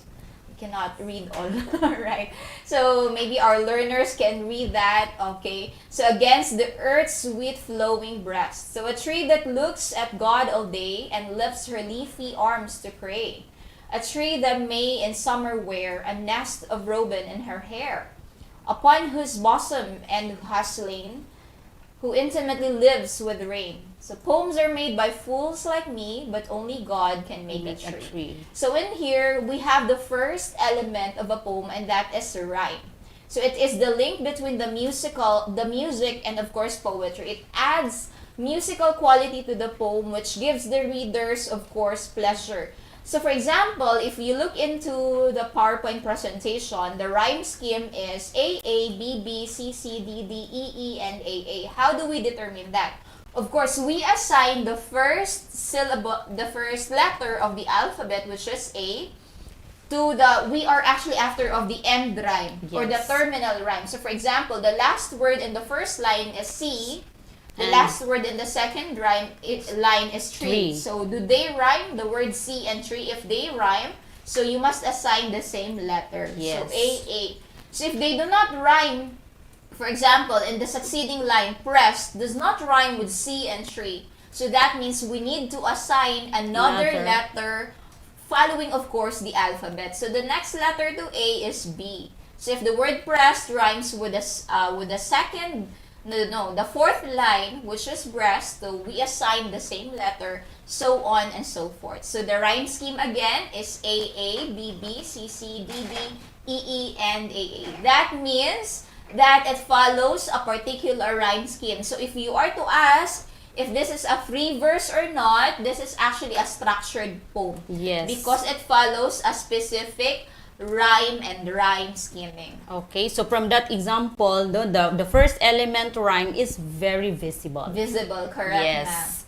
Okay, so the second one is line and meter. So the line is the line of words in poetry. So the verse is the line of a poem arranged in a metrical pattern. So stanza is referred as the unit of poetic line. So there are different forms of stanza. So, Ma'am Mahal? Yes, you have there. So for forms, if it's couplet, for example, so you have two lines. So the one that we have a while ago, of course, we can see that it's a combination of two lines in each stanza. So it's a couplet, alright? And you also have tercet, quatrain, quintet, sestet, septet, and octave. So that means the number of their lines, if you have two lines in a stanza, it is termed as couplet. If you have three lines in a stanza, tercet, four lines in a stanza, the very common is quatrain. Like if we ask our students to write, we also tell them to write in 4-line stanza. So 4-line stanza, we are actually referring to a quatrain. Of course, for writers like Shakespeare and Petrarch, so they're very good. Most of them do not just have 8 lines, they have 14 lines, 12 lines, and we are referring to the sonnet, so which is of course another discussion. Maybe next week we will be discussing sonnets. Alright, so next one we have, okay, so it's again. Yes, let's look into the line and meter of Trees by Joyce Kilmer. So So we have here, this is made up of 12 lines, of course. In here, we just cut down 4 to notice that we have separated its couplets, and then these are selected almost entirely unifying. It has a unifying metrical pattern. So we will learn about what is a metrical pattern too. Okay, so meter is a unit of rhythm in poetry. So the pattern of the beat, so it is also called as a foot. So each foot has a certain number of syllables, in usually 2 or 3 syllables. So the difference in type of meter is which syllables are accented or stressed and which are not. So all the lines except one are written in iambic tetrameter. The 11th line of the piece begins on a stressed syllable and drops the unstressed. So if you are to take note, for example, learners, so in here, we can still say that Trees by Joyce Kilmer uses iambic tetrameter, although there's one which does not follow the pattern, but we can still say that it's iambic tetrameter because most of the lines or most of the stanza follow that. What do you mean by iamb? Iamb is actually, the pattern is stressed and unstressed syllable. For example, just like, shall I compare the two, a summer's day. So the stress is on the first syllable. Stressed and unstressed. So shall I, so unstressed, stressed. Okay. So it has something to do because we have a lot of meter actually. So we have iamb, we have trochee, sponde. Maybe all of these things shall be discussed also when we are to talk about other types or forms of poetry.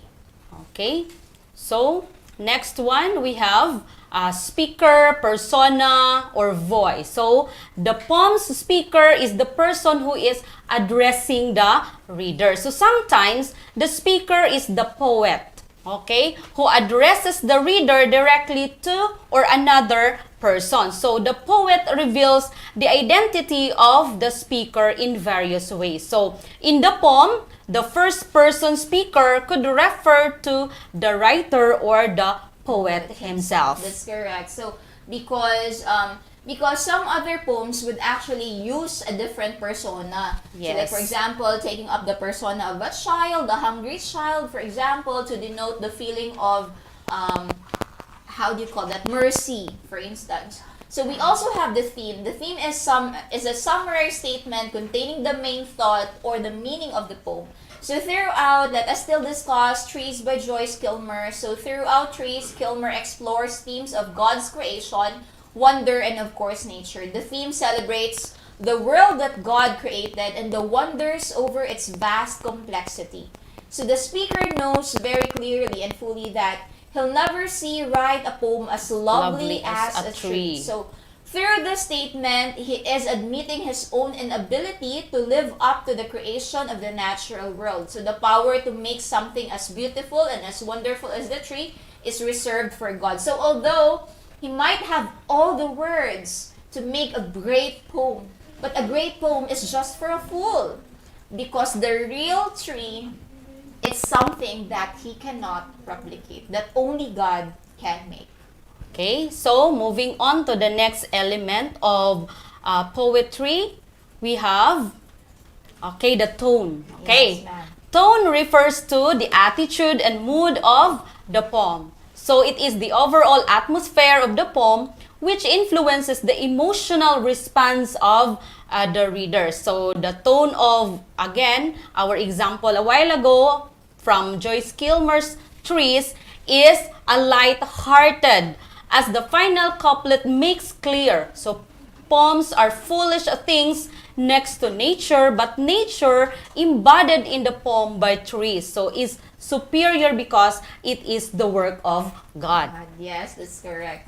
So we can only say something is a creation when we use nothing to create something. So we don't actually have any creation here. Yes. So only God can create. So of course, we can only replicate. So shape here or form. So in poetry, you will encounter two forms, the structured and the free verse. So the one that we have a while ago is a structured poetry, It has predictable patterns of rhyme, rhythm, line lengths, and of course stanza constitution. Some examples are sonnet and of course the haiku. They are also structured poems because we need to count the number of syllables, 575 in each line, for example. And of course, in free verse, the poet experiments with the form of the poem. So the rhythm, the number of syllables per line, the stanza, the construction do not follow a specific pattern. So it's all up to the writer. Okay. So next one we have... Okay, we also have literary devices. Okay, so the literary devices discussed last week already. So should be incorporated in the poem, such as imagery, figures of speech rather, and figurative language. So this is to make the poem appealing to the readers. Yes, that's correct. So of course, we also have the content. Content is the subject of the poem. It answers the questions what is the poem all about, and what happens in the poem.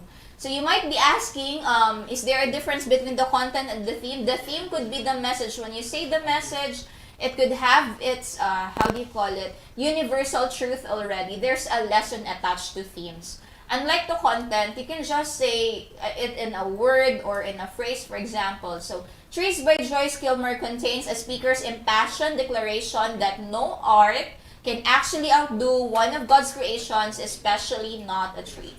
Okay.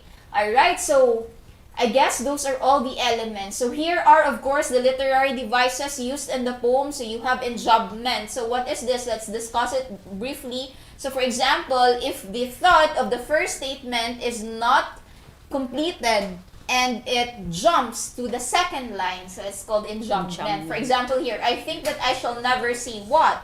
So it jumps into the second to complete its thought. Okay, next figurative or literary device in the poem is also consonants. Okay, so the consonants is the repetition actually of the consonant sounds in the same line, such as the sound of in poems.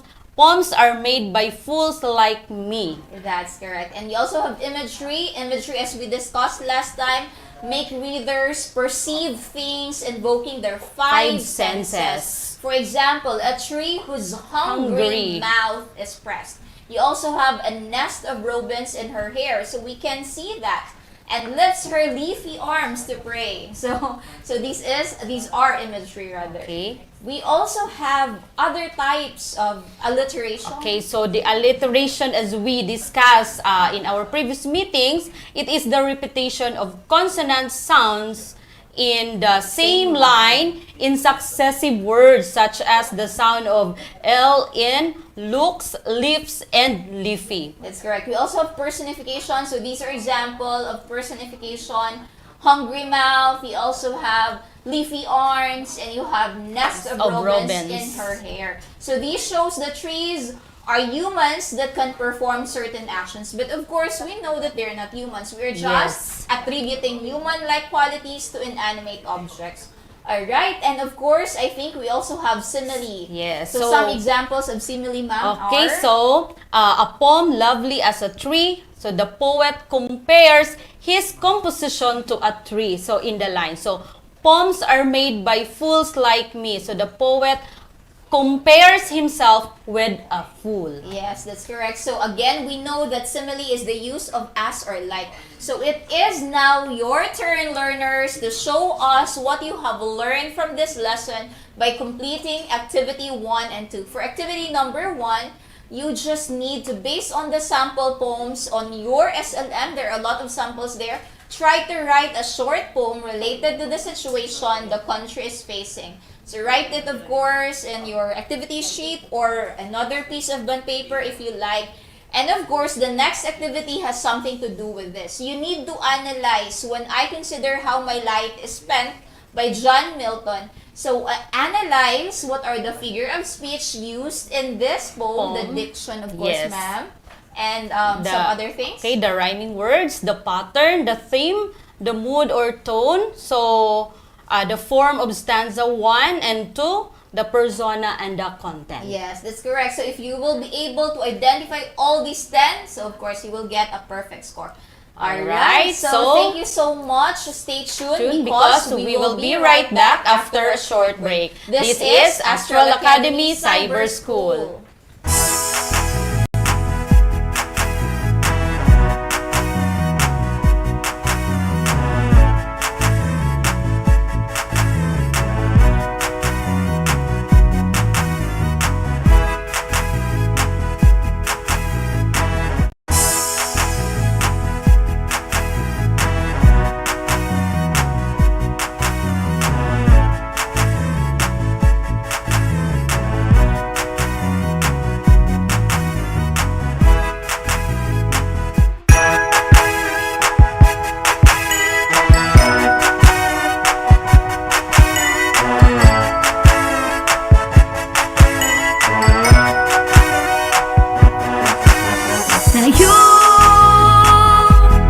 Tayo na.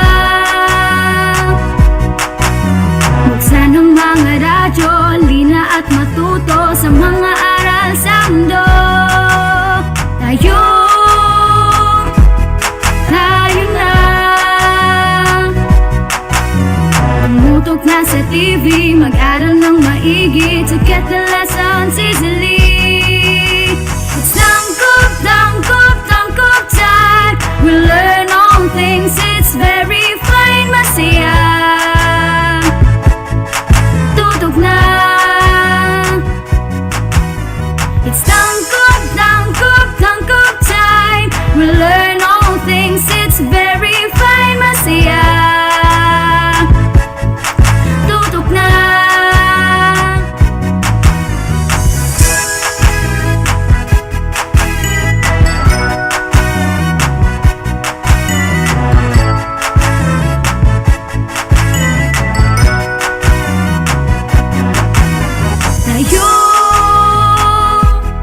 Tayo na. Let's come and learn together, supporting one another. We love, we care, we share. It's tangkop, tangkop, tangkop time. We learn all things, it's very fine, masaya. Tutok na. It's tangkop, tangkop, tangkop time. We learn all things, it's very fine, masaya. Tutok na. It's tangkop, tangkop, tangkop time. We learn all things, it's very fine, masaya. Tutok na. It's tangkop, tangkop, tangkop time. We learn all things, it's very fine, masaya.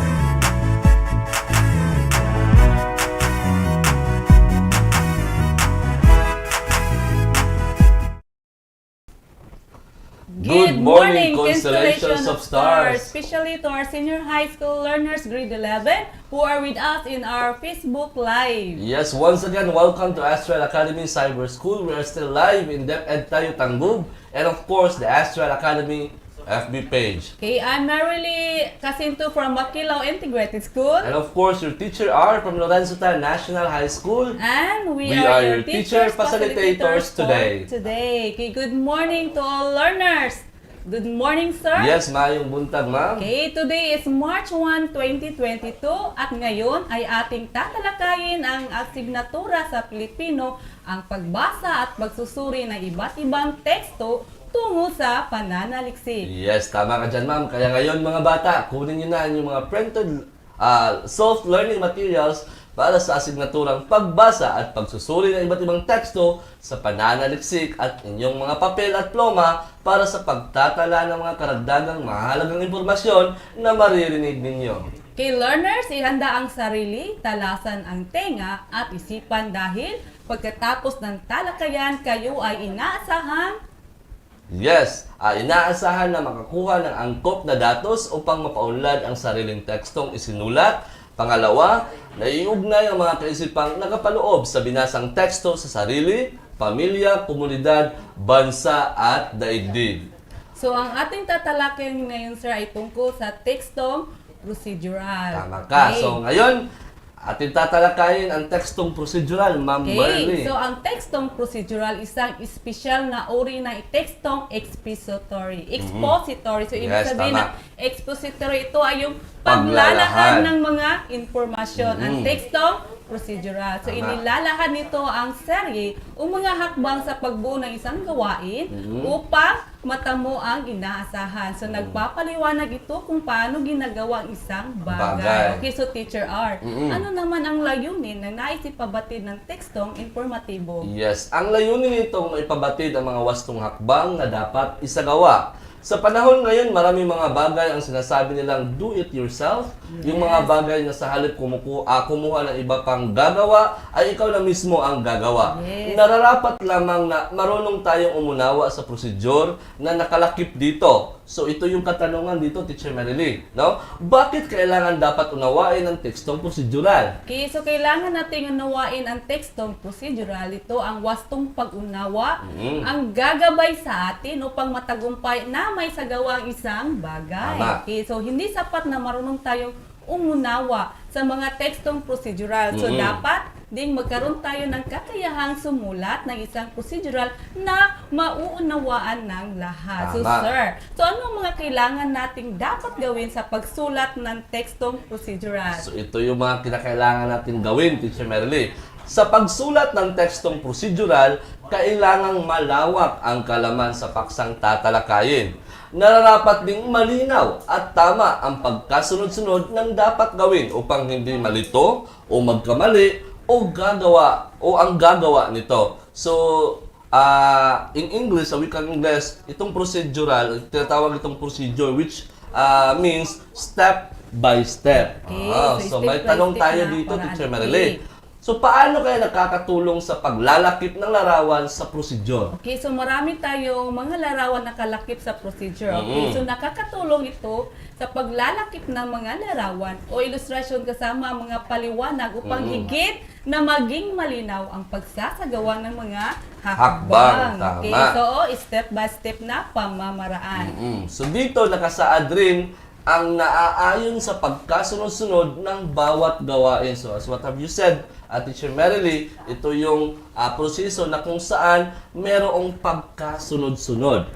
So, bukod rito, iba-iba rin ang mga itsura ng mga ito. So, halimbawa, sa pagluluto. Yes, so, pagluluto. Another example, laruan, yung DIY furniture, yung bagong TV, o maski yung appliances, no?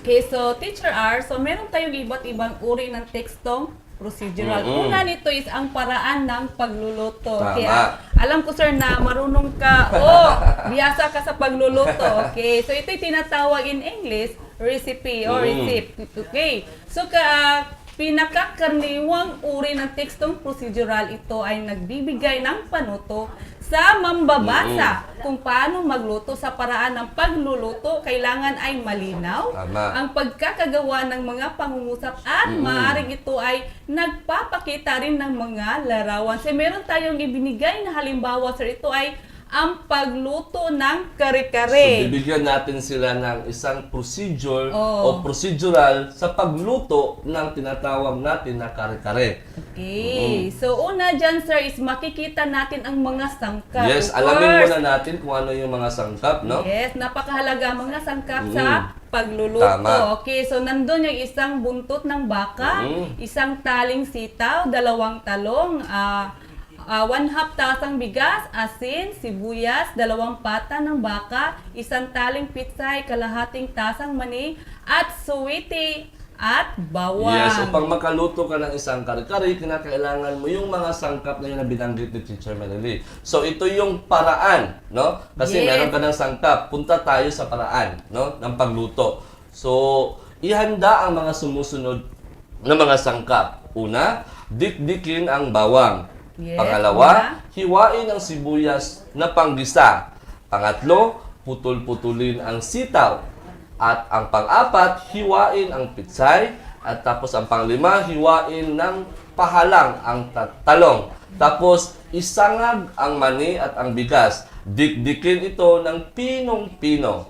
Sa isang mangkok, lagyan ng isang kutsarang lihiya ng atsuete. At hiwain ang buntot at paa ng baka sa tamang laki. Palambutin, igisa ang bawang at ang sibuyas. Pagkatapos ay halo ang pinalambot na buntot at paa ng baka. At isunod naman ang sabaw na pinaglalagaan ng buntot at paa. Tsaka timplahan ng asin.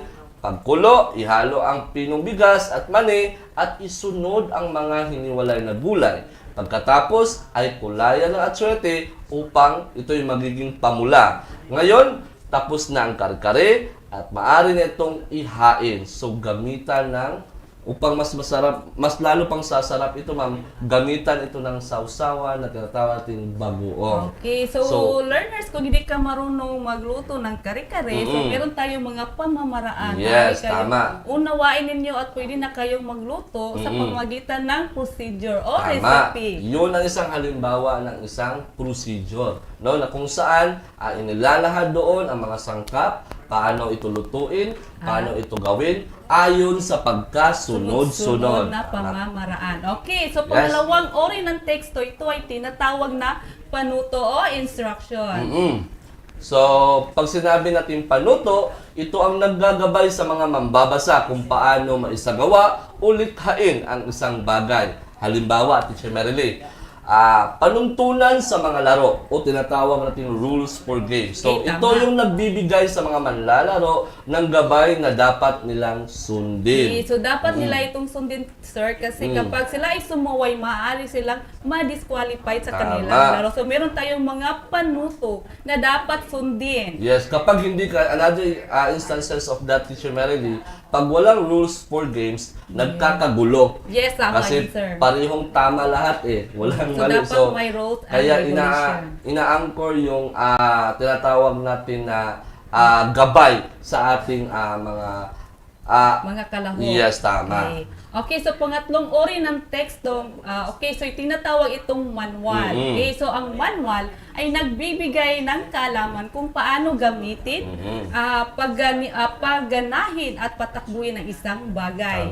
Okay, tulad ng computers, machine at appliances. So, meron na tayong iba pang halimbawa, sir, na tungkol sa manual. Ito ang manual sa mga electrical na kagamitan na tulad ng smartphone, tablet at iba pa. Okay, di ba sir, basta mo palitaw ka ng smartphone, na siya ay nakalakip na manual. Kung paano ito gawin, paano ito saan ba yung bulyo?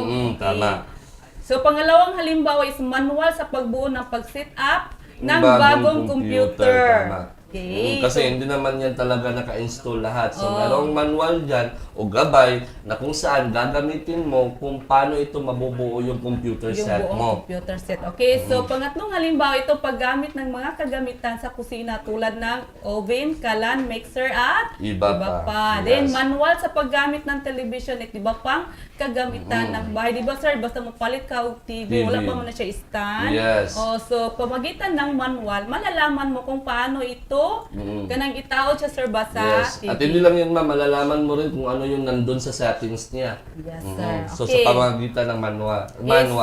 Okay, manual din sa mga party ng mga sasakyan. Okay, so pang-apat na uri ng teksto, ito ay ang mga eksperimento. Yes, ito yung eksperimento. So sa mga eksperimento, tumutuklas tayo ng mga bagay na hindi pa natin alam.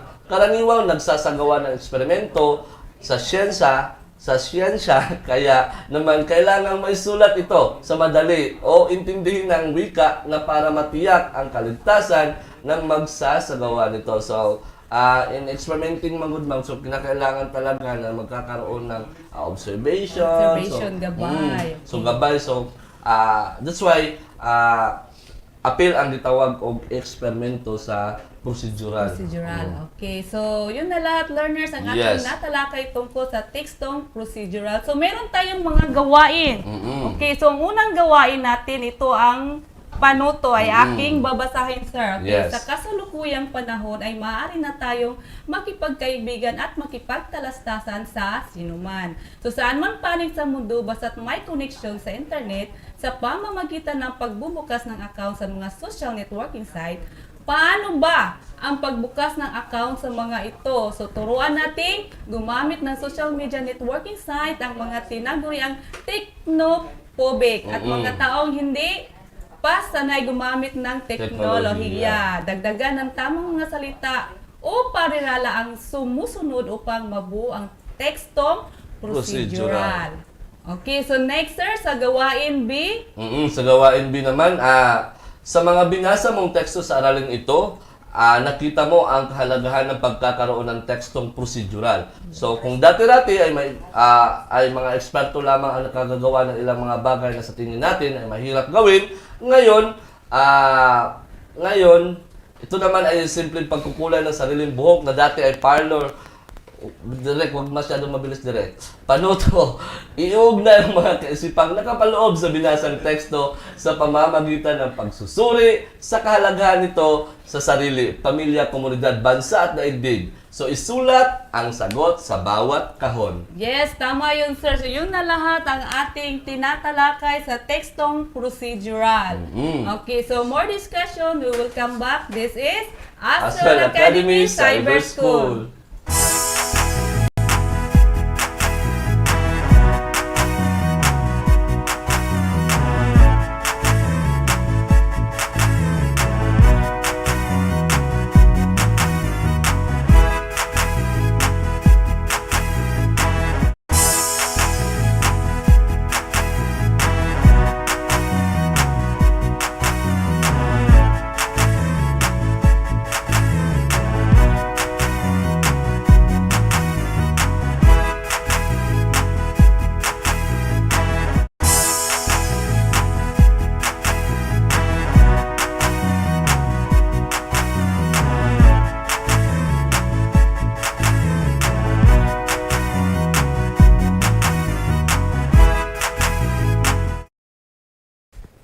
And we are back still here in Astral Academy Cyber School. Yes, ma'am? Okay, so sir, so natapos na natin ang ating tinatalakay sa tekstong procedural. So magpapasalamat tayo sa ating mag-aaral ngayon. Pero bago natin pasalamatan ang ating mga tao na nakapaloob dito sa programang ito, ma'am, makikita na, mga learners, makikita nyo na ang inyong first attendance marker para sa senior high sa school. inyong papel para sa inyong attendance marker. Yes, so of course, ang atong pagpasalamat nato sa atong executive producer, the RBI Master Knowledge Dancer, Gasipi. And of course, to the production team in attendance, Ma'am Leia, Sir Jade Mark, Sir Norbel, and of course, to our dear learners, who are people watching and of course learning in this program. So, and of course, ay lahang mga ginikanan na nagsuporta, naggabay. Okay. So, this has been your Teacher R from Lorenzo International High School. Teacher Merrily from Makilaw Integrated School. This is Astral Academy Cyber School.